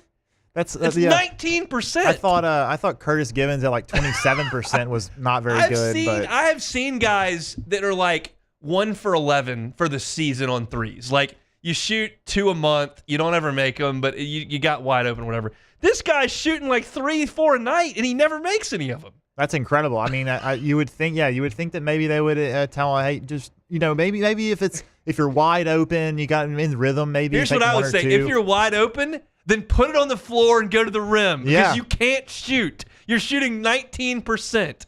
I can stand out there and shoot left-handed and go about 19%. Just don't play any defense on me. Yeah. So that stat, like, every once in a while you're scrolling through a stats page, getting like I'm prepping for something, and you look and go, wait, is that right? That's conference play. That's just in conference play. Okay, yeah, because he's 25%, which is not a lot better. So he was scalding in December. 25.5%. He was just ripping nets against the SWAC teams in December. Just incredible stuff there. Keyshawn Murphy is the problem for LSU. This is the guy that's going to create the issues. He's 6'10", big junior post player. He's a true post. He shoots 61% from the floor, and he's just big and physical, and LSU's going to have a hard time dealing with him. That's the nature of where LSU is. Everybody that you look at in the league, they're going to have somebody that's big and physical, and LSU doesn't have anyone to counter that. So we'll see how they handle Keyshawn Murphy in this game. Mississippi State's not as good defensively as they have been under Chris Jans this year. They're 152nd in defensive efficiency, which is not great for his program. They're usually a grinded out, tough, physical defensive team, and that bears itself out when they gave up 93 2 games ago and 111 against Alabama. They don't force a lot of turnovers either, 189th in the country in turnovers forced, and LSU has found a way to stop the turnovers. They don't turn the ball over very much anymore. One of the best teams in the league as far as turnovers go over the last 3 weeks. So for LSU, you should be able to find some weak spots in this Mississippi State defense. Can you exploit it? I don't expect them to find weak spots against Florida or Tennessee. Against Mississippi State, they probably should. Cam Carter, of course, former Mississippi State Bulldog. Got to get him going somehow, some way. There's no two ways about it. Now, Mississippi State on offense is a little bit better than they have been in the Jans era. They've been a very defensive program. Their offense is pretty good. It's interesting that only Florida and Bama shoot more threes per game than Mississippi State. And as in keeping with the theme with RJ Melendez, they're 309th in the country in three-point shooting percentage. They're worse than LSU from the three-point line. LSU's 303rd in the country. Mississippi State's 309th, and they shoot the third most in the league. So they kind of bombs away, even they're not great at making those shots. What they are good at is offensive rebounding. And what do we know about LSU? They do not do a good job of defensive rebounding at all. I feel bad that every time I talk about one of these games, it's like, hey, LSU doesn't defensive rebound. The other team's probably going to get a lot of offensive rebounds. And then you watch the game, and the other team does get a lot of offensive rebounds. I talked about this entering the Tennessee game. I'll talk about it again with Mississippi State. The magic number here for LSU is probably 13.5. If LSU can limit Mississippi State to under 13.5 offensive rebounds, they'll have a chance. If it starts getting up to 18, 19, you just don't, because you're going to give up 25 second chance points, and you can't offset that. LSU's field goal percentage defense is in the top 35 in the country. That's really hard to believe, but they just can't rebound, and I don't think it's fixable. They don't have the dudes. Like, you could play Corey Chestmore, and I think that would help, but that's really the only answer that I've got, and I don't think it's a very good one. So for LSU, you're going on the road to the hump. You're facing a team that you should be able to score some points off of, but it is more physical than you, is bigger than you. And my gut tells me, without looking at a line, that it's probably close to a 10-point number. And my gut tells me that Mississippi State is going to get a ton of offensive rebounds, and they're going to score in the upper 70s, and LSU is probably going to get caught in the mid-60s, and they're probably going to lose by 15 points. Like, that's basically the short version of what this one should look like. The game against Florida looked like I thought it would outside of the 6 minutes where LSU went nuts. The Tennessee game went exactly to script. We'll see if this one is the same. The problem with LSU is they're just not able to impose their identity on anybody. the other team's identity, generally speaking, overwhelms LSU. And I expect more of that in the game on Saturday. The way that LSU keeps it close is that Mississippi State shoots a lot of threes, misses a lot of threes, LSU controls the rebounds, and you're able to probe that Mississippi State defense in the way that a lot of other teams have. Oklahoma's not way more talented than LSU. LSU went to Norman and won, and Oklahoma beat this team. Now, granted, that was in Norman and this is in Starkville, but LSU can keep up with Mississippi State. I just don't think that they will. So that's our look at the LSU basketball game coming up tomorrow from the Hump. You can hear that one on our sister station, Eagle 98.1. I'll have a preview on LouisianaSports.net tomorrow and certainly a post-game story up as well. But we'll leave basketball in the rearview mirror there. Jared Jones robbed of a base hit in the first inning for LSU. Daniel Dickinson was hit by a pitch. He's at first base with 2 outs and Ethan Fry at the dish. So we'll get you caught up on scores as we progress through this hour. When we come back, let's talk a little Saints football. There have been some NFL breaking news over the last 5 hours, and we'll talk about that and how it relates to the New Orleans Saints. We'll do that coming up next. The Hunt Palmer Show. Audio Video Security Solutions, avssla.com is the website. Mitchell Fisher and his team, just phenomenal to work with. I've told you many times that they handled our installation of our surround sound in the living room and set up our home entertainment system, and it's been phenomenal start to finish. They hung the television, they set up the smart TV, and they've got the remote that's even easy that I can go through it. It's digital, and you can scroll through. My kid now knows how to put on The Little Mermaid. If he can figure it out, then you can probably figure it out as well, and it works phenomenally well. We can transition the sound from the kitchen to the living room to outside. If we ever host a game-watching party and you want to make sure that all the television sounds are synced up so you don't have one television that's in front of the other one or one sound that's in front of the other one, you can control all that with a touch of a button on an app. Stuff like that I didn't know existed. Not that bright, but you may not know either. Mitchell Fisher and his team do. You got to give him a call. This is his cell phone number. I love being able to give you that as well because he's the point person for you on your project. His cell is 225-439-7920, 225-439-7920. It's Audio Video Security Solutions. You can find them online at avssla.com.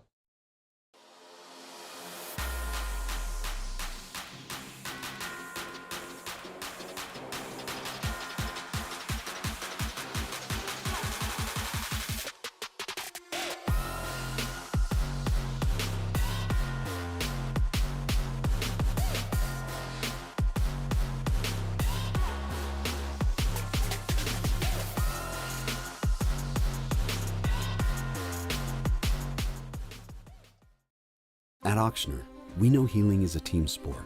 That's why we've partnered with world-renowned orthopedic surgeon Dr. James Andrews to create the Auctioner Andrews Orthopedics and Sports Medicine Institute.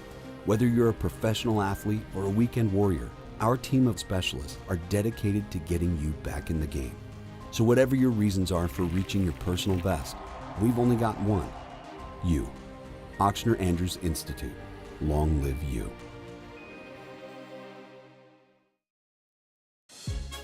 There's never been a better time to catch a John Deere deal from the crew of Sunshine. Ask us about our low monthly payment options on our tractor packages and let the good times roll. With equipment strong enough to power one of the world's largest celebrations, we've got your needs covered too. Learn more about what it means to be powered by Sunshine at sunequip.com. Some restrictions apply. See dealer for details. Offer ends March 5th, 2025. There it is, the extra mile, on the border of expected and extraordinary for those willing to go further, like vans customized for work or play, with safety and tech to keep you connected, supported by a 5-star sales service and finance team, and backed by the 1-star you know. So go the extra mile. It's never crowded because so few have what it takes to go there. Mercedes-Benz Vans. Crime has serious consequences, but anyone can make a mistake. If you find yourself in trouble with the law, know that you have rights, and it's okay to demand them. The law offices of O.C. Brown are here to protect you and your rights. Felony or misdemeanor, DUI or drug charge. No matter what crime you're accused of, you still have rights. Let the law offices of O.C. Brown uphold them. Call 225-343-1111. Your law firm for a lifetime. Family owned and community driven. Service Chevrolet Cadillac, a legacy you can trust since 1972.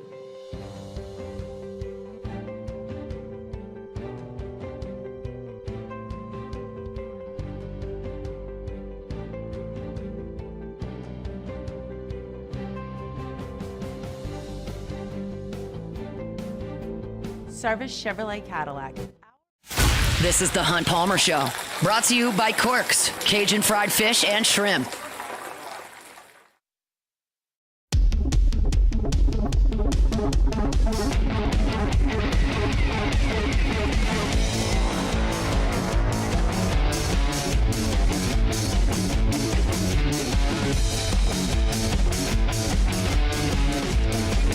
Sounds like there are some cranky LSU fans on the internet at the moment. A lot of people getting you're waiting in line to watch the game or something. I'm not sure about all of it. My stream fired right up here on the desk. I've watched every pitch so far.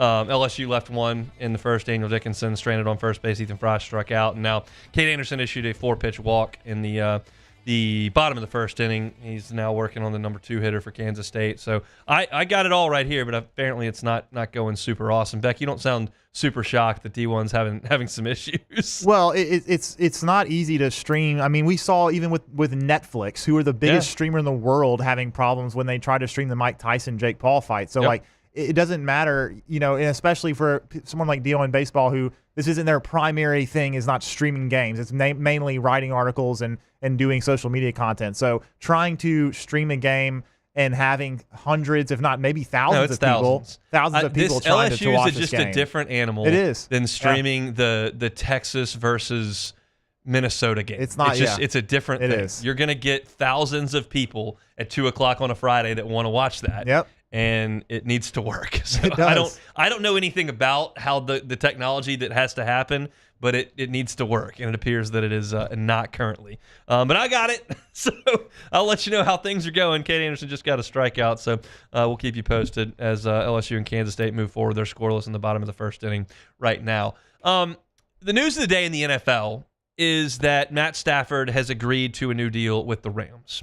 Now, he was allowed by the Rams to kind of test his market value and see if he wanted to be moved. And it sounds like that didn't go super well. So I could take it one of two ways with the Saints and how this impacts them or doesn't. It could be a situation where if nobody wants Matt Stafford, then certainly you don't want Derek Carr. If some teams did want Matt Stafford, but he didn't reciprocate that interest, and they're still shopping for a quarterback, maybe Derek Carr is someone they might want to look at. Because there's reporting that's being done that the Giants are very interested in potentially bringing Aaron Rodgers in. And I made the comparison earlier this week between Matt Stafford and Derek Carr, and I said Stafford's better, but Carr's a little bit younger, and they're similar in terms of their production.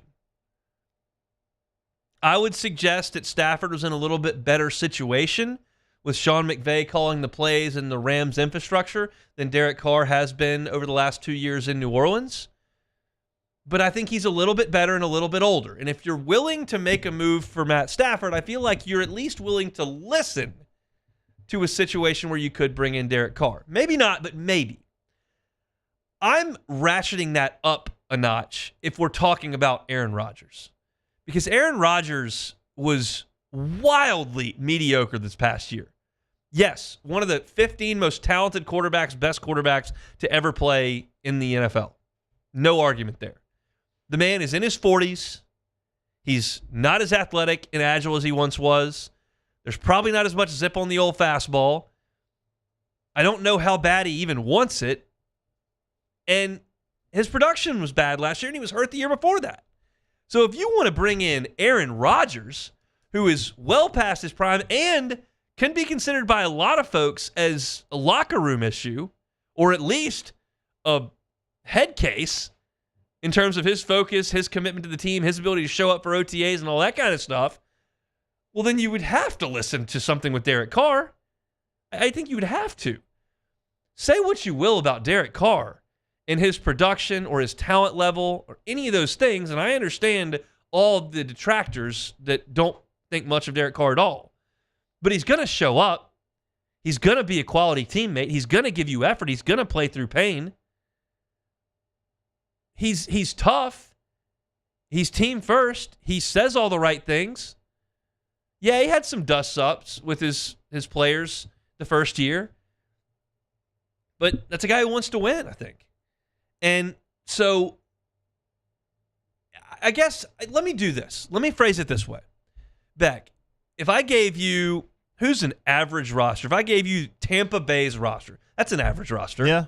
Minnesota's roster, I think that's pretty average. Probably better than that. But and you took Baker or obviously Arnold or whoever off the front, and that's okay. You get with an average roster, you get 17 games of Aaron Rodgers or 17 games of Derek Carr. Who are you taking? Probably Derek Carr because he plays. Aaron Rodgers hasn't played a lot. I don't know. And even when he's played, and even when he's playing, he hasn't been that good. But I don't even know. Yeah, we don't know. We don't know what we're going to get from Aaron Rodgers when he plays again. We just don't. Correct. And I think you do know what you're going to get from Derek Carr. You do. You're going to get the 16th best quarterback in the league. Yeah. He's not going to throw 19 interceptions. He's not going to be overwhelmed by what you ask him to do, and he's not going to throw for 4,800 yards and 40 touchdowns. But he's going to be the 17th best quarterback in the NFL. And I feel like if that's what you're looking for, and you're looking for that in Aaron Rodgers, Derek Carr, like I think it's at least a question that has to be asked. It has to be, yeah. And I'm, again, all this is completely moot if what Mickey Loomis said at the microphone this week, we've got a guy we think we can win with, we're excited about it. And then Nick Underhill's reporting that he'll be back. If all that's true, then there's not a discussion. But I don't know that to be true, so you at least have to humor the discussion. And I realize that when I say this, and I've seen the comments on Instagram, and I've seen the comments on Facebook, and I've seen people on Twitter, and I get it. I understand that when I start talking about the merits of Derek Carr and why someone may want him, Saints fans immediately jump to the keyboard and go, this guy is an idiot. Derek Carr sucks. Like, I get it. I know how Saints fans feel about Derek Carr. I can look at Crew Day Tots, who's rolling today, and the Mardi Gras floats that have Derek Carr battered and bruised on the front of a float with Mickey Loomis. I get how the city feels about Derek Carr. But you have to realize that that's in a bubble, and you're emotionally invested in the fact that the Saints have not been good for 2 years, and he's not Drew Brees, and you don't like him. But there's a different perspective that comes from outside the Saints organization, and NFL teams will trip and fall all over themselves for somebody they think can be a stable quarterback. It's just how NFL franchises look at this position. We're talking about a league that has taken very, very early draft picks on guys like Trey Lance and Jake Locker and, Paxton Lynch. This is what we're talking about. The first-round picks, early first-round picks. This guy, at least can play a little bit. So, again, maybe it's pie in the sky. Maybe I'm reaching. Maybe I've lost my mind. But if you're willing to kick the tires on 38-year-old Matt Stafford and you're willing to look at 41-year-old Aaron Rodgers and you're the Giants, wouldn't you just maybe, if you could get Derek Carr for a 5th-round pick, take a flyer? Because if I'm the Saints, I'm all about it. Any draft pick, almost any draft pick, maybe even a 7, almost any draft pick, I'm willing to look at and offload Derek Carr and take it. There's almost a no % chance your 7th-round draft pick can make the team. Almost. And I would still take it because it does 2 things. It shows a new direction for the franchise instead of just pedaling in neutral. Because that's what you're doing with Derek Carr powering your bicycle. You're a stationary bicycle. You're moving, you're pedaling, you're not going anywhere. There's no chance you're going anywhere with Derek Carr. At least at this point, you get out of neutral and you understand that your direction is either Spencer Rattler, some veteran on the cheap, whether it's, Justin Fields or Daniel Jones or whatever, and then you maybe go to the draft, but it's not trying to cling to Derek Carr. And that's ultimately where you're trying to get, whether or not the Saints want to admit that. So, to me, I'm hopeful. I mentioned this yesterday. It's kind of the same song and dance. But it really comes down to what is the news that we heard today? How is it relevant? Is it, well, nobody wants Matt Stafford, so of course nobody wants Derek Carr? Or is it that Matt Stafford wasn't as fired up to maybe go somewhere, but you could, now that they can't get him, you may be able to plug Derek Carr into that spot? I just have to think, if you're willing to kick the tires on Aaron Rodgers, that you're willing to kick the tires on Derek Carr. That, to me, doesn't seem ludicrous. I know it feels that way to Saints fans when you take one of the top 15 quarterbacks who's ever played and you compare it to a guy that you think stinks. I get it. But we got to be a little bit more objective than that and kind of survey the entire situation and look to see if maybe that's possible. And if Mickey Loomis isn't on the phone making those phone calls, he's negligent in his duties, which that's a whole different discussion for a different day. This day, we're just talking about this situation, but the point remains. The Saints need to try to move on from that. We've got a station survey coming up at LouisianaSports.net tomorrow that surveys the entire station, talking about what the Saints should do with Derek Carr in the quarterback position. And there are a lot of people that are on the same page, but there are some that see things differently. T-Bob's one of them. Jacob and I are kind of on the same page. And then you look towards some of the other guys that we talked about. So you can see all that up on our website, LouisianaSports.net, coming up tomorrow, probably first thing in the morning. Our Friday show is brought to you by Corks, Cajun Fried Fish and Shrimp. Check out the menu, corksfishandshrimp.com. You're headed out to a Mardi Gras parade this weekend. Check them out. They can do catering for you and your big crowd on the parade route. It's Corks, Cajun Fried Fish and Shrimp. We'll step aside. We got 30 minutes to go. Hope you'll come back with us on The Hunt Palmer Show. The Hunt Palmer Show.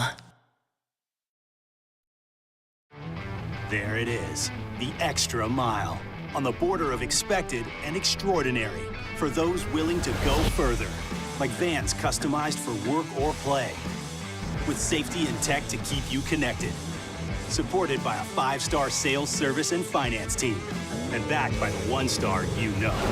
So go the extra mile. It's never crowded, because so few have what it takes to go there. Mercedes-Benz Vans.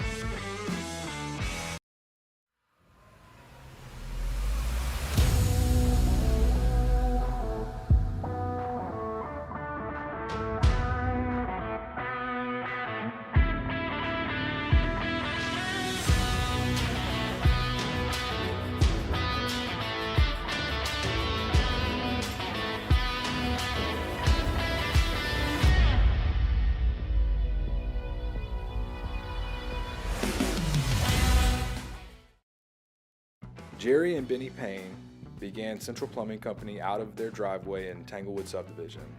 50 years later and 4 generations down the road, we continue to serve Baton Rouge and the surrounding areas for all of their plumbing needs. Residential, commercial, industrial, or hospitality, Central Plumbing is here 24/7, 365. We want to thank our customers, family, and friends for 50 years of success.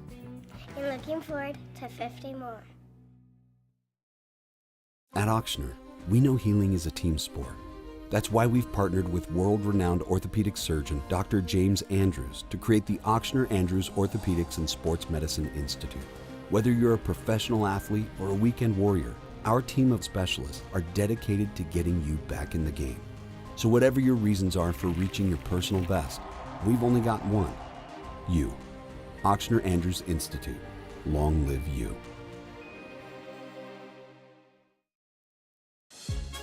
There's never been a better time to catch a John Deere deal from the crew of Sunshine. Ask us about our low monthly payment options on our tractor packages and let the good times roll. With equipment strong enough to power one of the world's largest celebrations, we've got your needs covered too. Learn more about what it means to be powered by Sunshine at sunequip.com. Some restrictions apply. See dealer for details. Offer ends March 5th, 2025. Crime has serious consequences, but anyone can make a mistake. If you find yourself in trouble with the law, know that you have rights, and it's okay to demand them. The law offices of O.C. Brown are here to protect you and your rights. Felony or misdemeanor, DUI or drug charge. No matter what crime you're accused of, you still have rights. Let the law offices of O.C. Brown uphold them. Call 225-343-1111. Your law firm for a lifetime. Family owned and community driven. Service Chevrolet Cadillac, a legacy you can trust since 1972.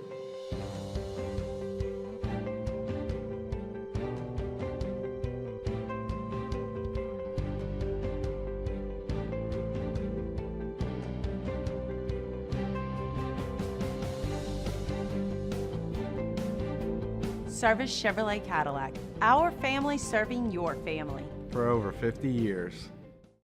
When it comes to choosing energy for your family and your home, make the smart choice with natural gas. You can count on efficient and affordable natural gas to keep you comfortable and reduce your environmental impact to help protect our planet. Together, we're fueling our energy future. Atmos Energy. Looking for the ultimate game day experience? Come to the Queen Casino in Baton Rouge. Savor game day platters and snacks, plus drink specials at 1717. This is the Hunt Palmer Show, brought to you by Corks, Cajun fried fish and shrimp.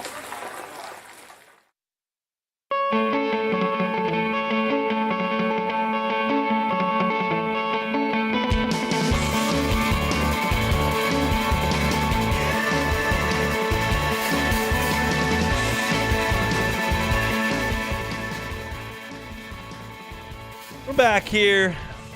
Hunt Palmer Show brought to you by Corks, Cajun fried fish and shrimp. Man, the internet is just on fire right now over this baseball streaming. I can tell you that LSU and Kansas State are tied at 0 in the bottom of the second inning. Cade Anderson working with one out there and a runner on first base. I believe he hit a batter there. They didn't show it because it was on a replay. But I have not had a single issue with the stream. I fired it up right before the first pitch, and it has cruised right along. I feel terrible for those of you who have paid for this and it not working. That's endlessly frustrating and something that D1 Baseball's got to figure out, because obviously they've had issues with this in consecutive years with LSU. Well, not consecutive years, consecutive times LSU's had the opportunity this year, and then 2 years ago in Round Rock there were apparently some issues as well. I didn't have any issues that weekend either, so it's not been something I've experienced, but I get that that's maddening to actual pay money and then to have issues trying to watch is crazy. So right now, Kansas State threatening LSU. They've got runners on the corners. Well, maybe runners at second and third, as they've got a couple of runners on base against Cade Anderson. We'll keep you posted with the score as we move forward there. They're in the bottom of the second. We got any Mardi Gras plans this weekend? Big Mardi Gras weekend. Beck, you going to get involved in any of that? No, I don't think so. I was thinking about considering going to Spanish Town on Saturday, but just haven't been super impressed with it the last few years. So probably not, I guess. I don't know. Sometimes we make the trek down to New Orleans, but it's just a big undertaking to do that. So it is a big undertaking. It's also very, very fun. Cass, Yeah. you're a New Orleans lady. Are you like 100% in on Mardi Gras, or like eh? I could take it or leave it. Okay. I mean, like I've lived there my whole life. I'm more in Metairie than like New Orleans, but Okay. I like going to the uptown parades. Those are a lot better than downtown. Downtown's a scene. Yeah. I did that in college, and I'm never probably going to do that again. I do like uptown, but much more of a family feel. That's where we would be if we weren't, I might get a phone call like in this segment that I have to leave and go to the hospital. So we'll see. But I like it's always a great weekend down there in New Orleans. My friends are all in for it. Did my time down there in college. We had some interesting stories that would come out from Mardi Gras. I had some friends go to jail for trying to reach over a bar and grab beer out. That's not a don't do that during Mardi Gras. That's a you're going to jail. Yeah. And so they did that. Had one kid come down with a friend of mine. So we were all from Louisiana. He was from Virginia, had never been to Mardi Gras. He came out, he came with us, had 11 too many drinks, tried to walk out of the cab, which was a minivan cab, tripped coming out of the cab into the curb, had to go to the dentist the next day and have some significant work done. You take him to your dad? No, we were in New Oh, Orleans. you're in New Orleans, yeah. We had to go. But it's hard to find a dentist office that's open on the Monday of Mardi Gras. We had to go out to River Ridge. I don't even know where it was, but I remember because at that time I was a freshman at LSU. And the reason I knew what River Ridge was is because it was where John Curtis was. Yes. But that's where the internet told us to go. So we went out to River Ridge and got his teeth fixed. So yeah, stay safe out there and enjoy the time out there on the Mardi Gras routes here around South Louisiana. I want to talk a little bit of LSU football here in this segment. Got 2 segments to go.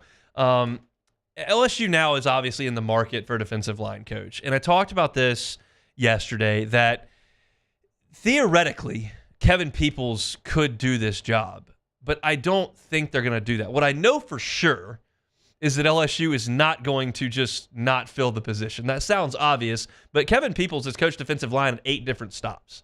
So he could theoretically coach the defensive line. My thing about it is Kevin Peoples did such a good job with Savion Jones and Braden Swinson last year that why would you take him away from that? Like, you found something that works. Don't weaken yourself twice to try to fill a hole. Leave Peoples there. Bring somebody in that can coach on the defensive line. And one of the names that is certainly going to be mentioned here is Meatball, is Dennis Johnson. Dennis Johnson played at LSU. He was a GA at LSU. He became assistant defensive line coach at LSU, and then Dave Aranda got the Baylor job and took Dennis Johnson with him to Waco. He's now in Baltimore with the Ravens, and yeah, that's one of the best organizations in football. It is at the highest level, but it goes back to kind of what you're looking for, and I can't know that. I can't know for sure what Bo Davis's motivation was in taking the Saints job. Certainly Pete Jenkins came on Matt Moscona's After Further Review yesterday and said it had a lot to do with the NIL and him being outbid, as Pete Jenkins put it, for two guys in the portal. You're talking about Simeon Barrow and Dominic Williams there, who LSU wasn't able to land. Apparently that rubbed Bo Davis the wrong way. And then a great opportunity presented itself. I don't know if Bo Davis would have taken a job with the Seahawks or not.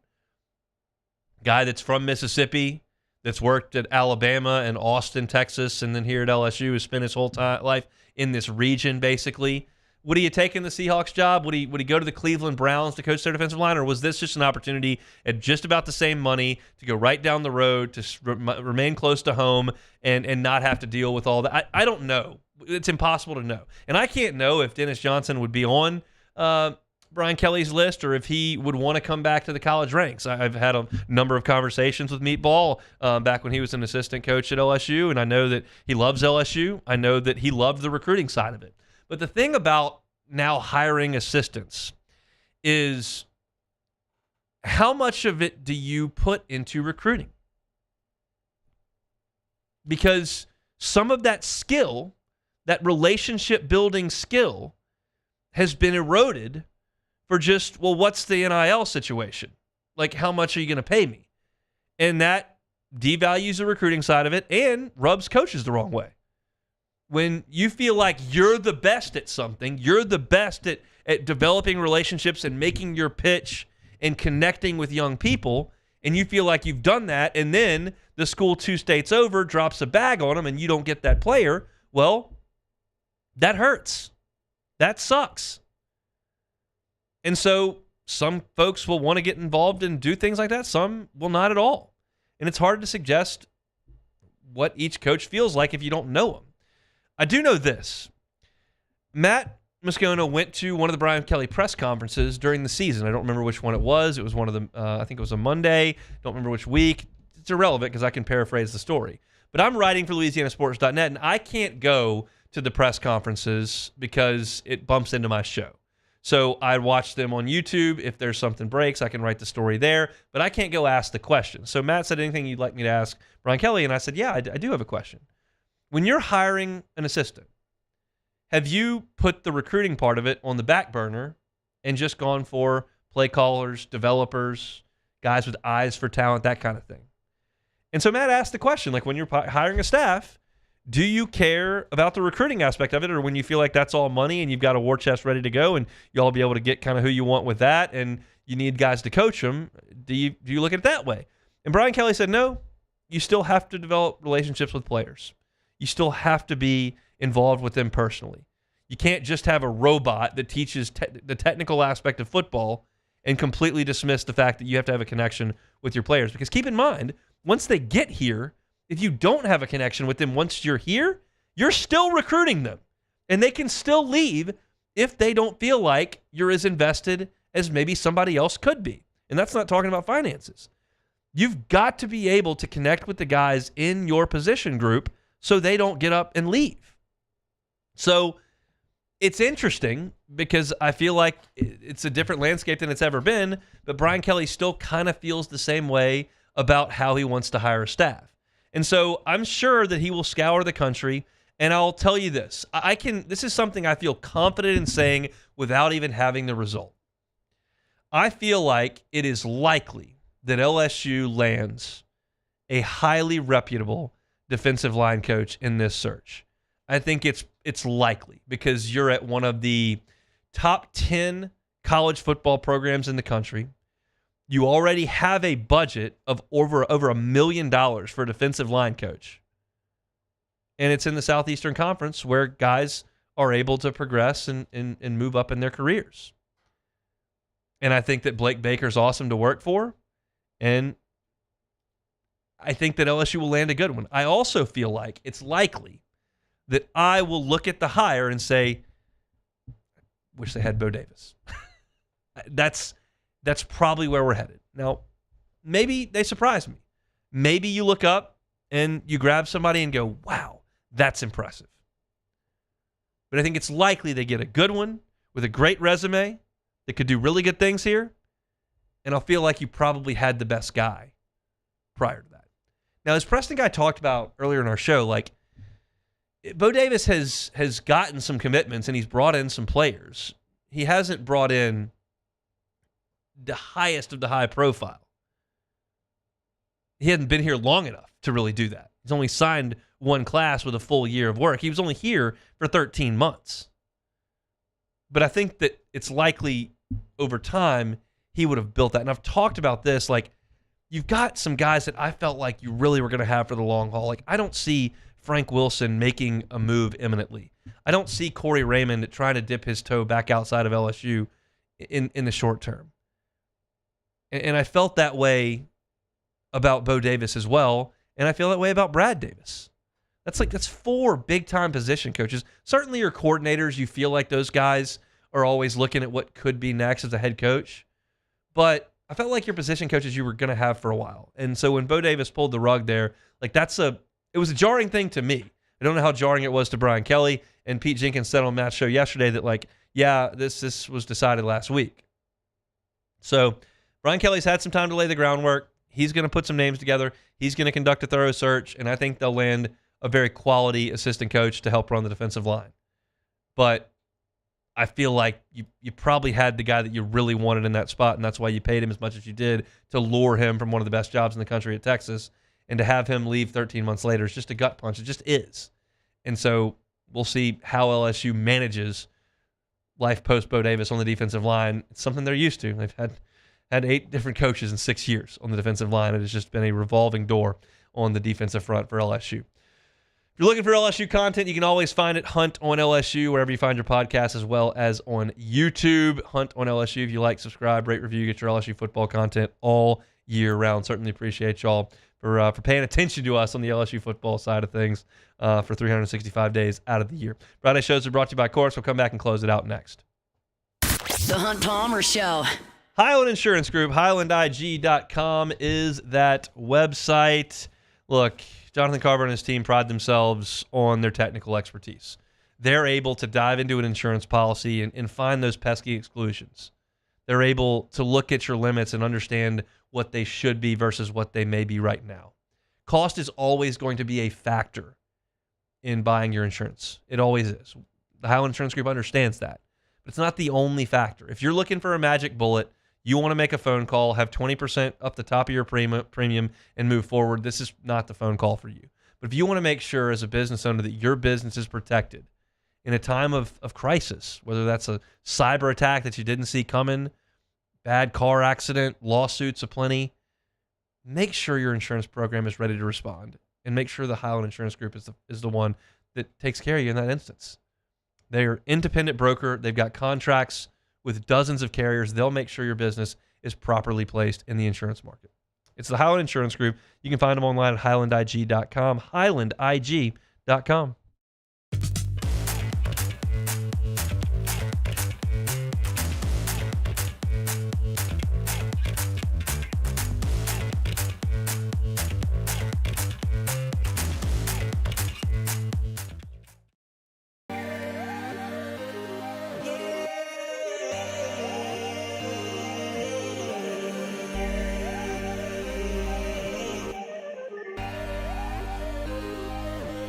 You gotta believe in a dream. Believe. You gotta believe in a dream. Believe. You gotta believe. My whole team on wild. Looking for the ultimate game day experience? Come to the Queen Casino in Baton Rouge. Wall-to-wall TVs mean you'll see every touchdown in HD. Place your bets and feel the thrill of every play with our DraftKings Sportsbook. The Queen Casino, where every moment is a win. There it is, the extra mile. On the border of expected and extraordinary for those willing to go further. Like vans customized for work or play. With safety and tech to keep you connected. Supported by a 5-star sales, service, and finance team. And backed by the 1-star you know. So go the extra mile. It's never crowded because so few have what it takes to go there. Mercedes-Benz Vans.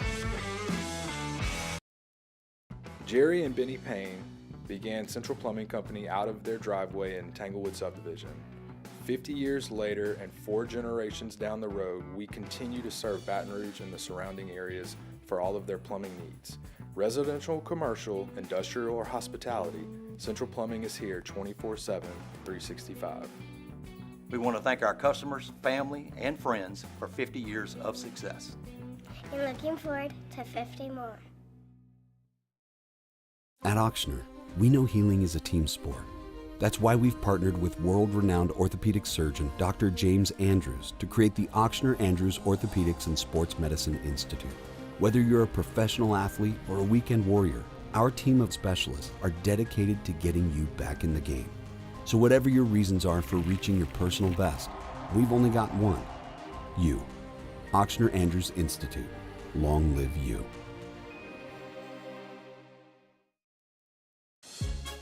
There's never been a better time to catch a John Deere deal from the crew of Sunshine. Ask us about our low monthly payment options on our tractor packages and let the good times roll.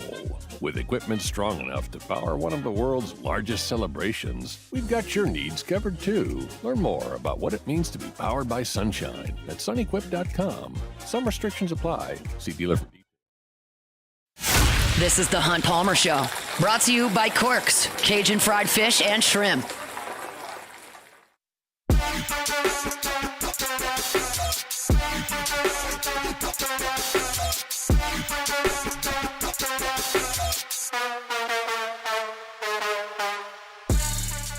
Join us at the Louisiana Outdoor Expo at the Lamar Dixon Expo Center from March 14th to the 16th. Head over to the front or back booth and register for your chance to win a U10 New Canoe, a compact, versatile kayak perfect for fishing and hunting adventures. Visit 1045ESPN.com for details. You can also join LSU Athletics and the Tiger Athletic Foundation for Bayou Tradition's second annual gala, a Louisiana Saturday night featuring Jordan Davis, Shreveport's own, on the field in Tiger Stadium Saturday, May 3rd. We are giving you on-field access. Register to win a spot at our table at 1045ESPN.com. Support LSU student athletes' NIL opportunities and reserve your table at lsutaf.org/events. You can also catch the Pels tonight at 8 p.m. and they travel to face the Jazz. And also they'll play them on Sunday night at 7. Pelicans coverage is brought to you locally by Industry Makes. I got a feeling not a lot of folks in New Orleans going to be locked in on the Pels tonight. Probably not. Probably not. Probably makes sense they're playing on the road. Parades as there are. Yeah.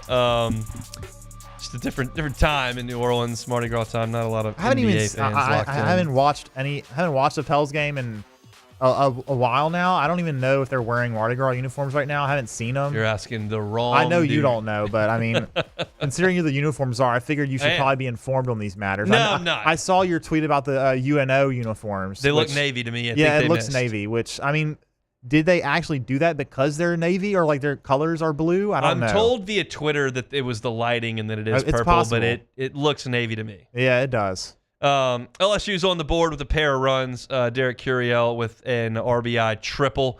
He came in to score on a safety squeeze by Danny Dickinson. So LSU leads 2-0 as they head to the bottom of the third inning in Frisco, Texas. All right, back. How are we feeling about my decision? When we came off the air yesterday, I was very much in limbo, deciding whether or not to go to Frisco. Yeah. Made the decision. We're going to stay. We were supposed to have a 5:30 flight out of Baton Rouge this morning, go to Frisco, do the show at the stadium, watch a little baseball, cover the games, play 2 rounds of golf at PGA Frisco, which will host a Ryder Cup and a PGA Championship in the coming years. Potentially dad picking up the tab for a steak, driving over from Shreveport. I mean, that's a pretty good weekend, and I'm not there. Do we feel like that was the proper decision? To me, it feels like you could have went because it's not that far. 6 hours. It's 6 hours, and you could maybe catch a flight if you really need to. We looked at flights. There were 3 that were direct from Dallas to Baton Rouge tomorrow, Saturday. It's like an 8 o'clock, a 1 o'clock, and a 9 o'clock or something. Yeah.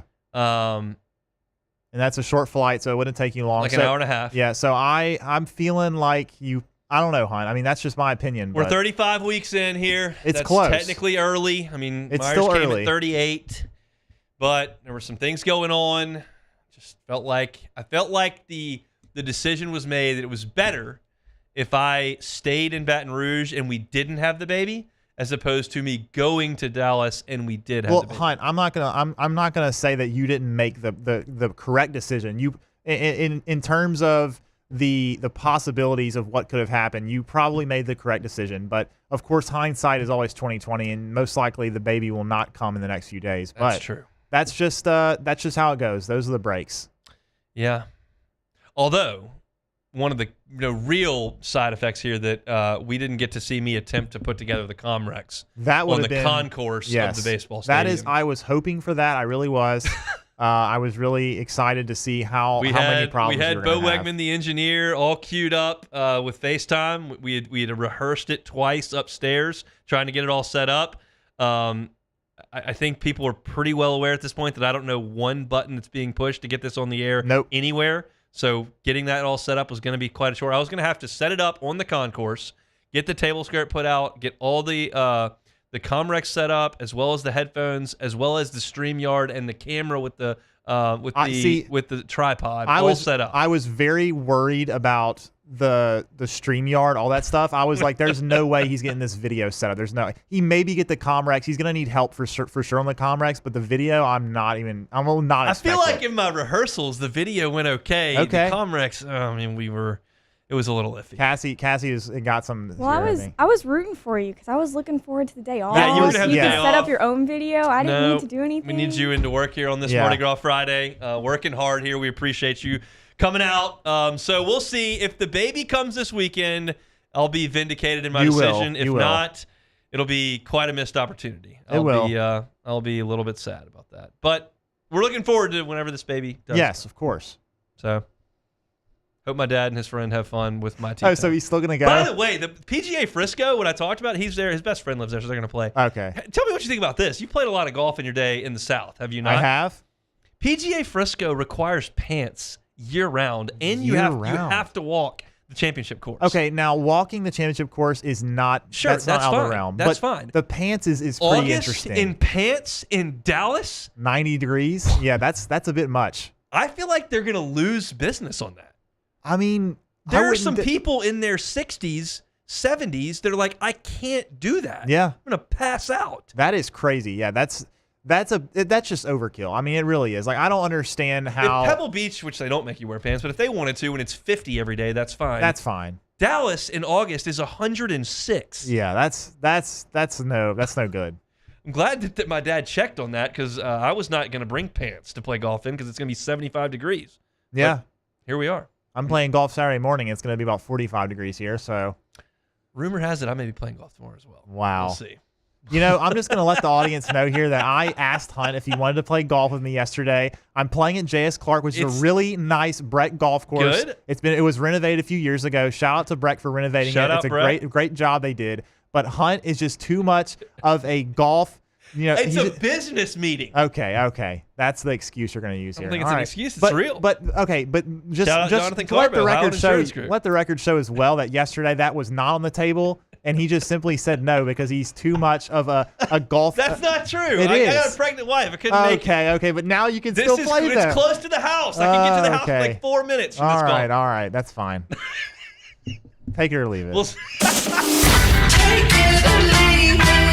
Take it or leave it. Take it or leave it. Today's hottest stories in sports, news, and sometimes even Hunt's life. The question is, will he take them or leave them?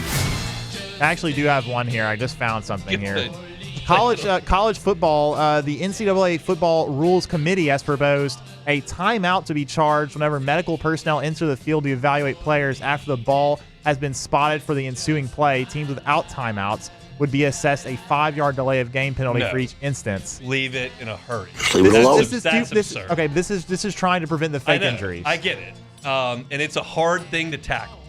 I get it when you're talking about guys have to sit out the rest of the series, all that kind of, like, it's a difficult thing to tackle, but that's too punitive to actual injuries. Like, sometimes guys feel like they can go and then maybe they can't. Like, it's just, that's overkill for me. I don't need that. Yeah, that's probably a little bit overboard. This is really hard. I don't know how you figure this out to where it works every time and don't make mistakes, but that's just how it goes. Yep. Anyway, that's it. All right, that's when we have 30 seconds left, so that's properly timed there. If you missed any of our show today, catch it on demand. Wherever you find your podcast, just search Hunt Palmer Show. Our Friday show is brought to you by Corks.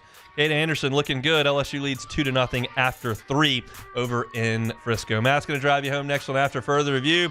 We're out of here. Probably back same time, same place, unless there's a kid involved, but we'll find out later this weekend. Have a good one. Hunt Palmer Show. The Hunt Palmer Show. Gulf Coast Office Products is a nationally recognized Savin office equipment dealer based right here in Louisiana. Over 100 employees strong, Gulf Coast has the boots on the ground to support all vertical markets, from education and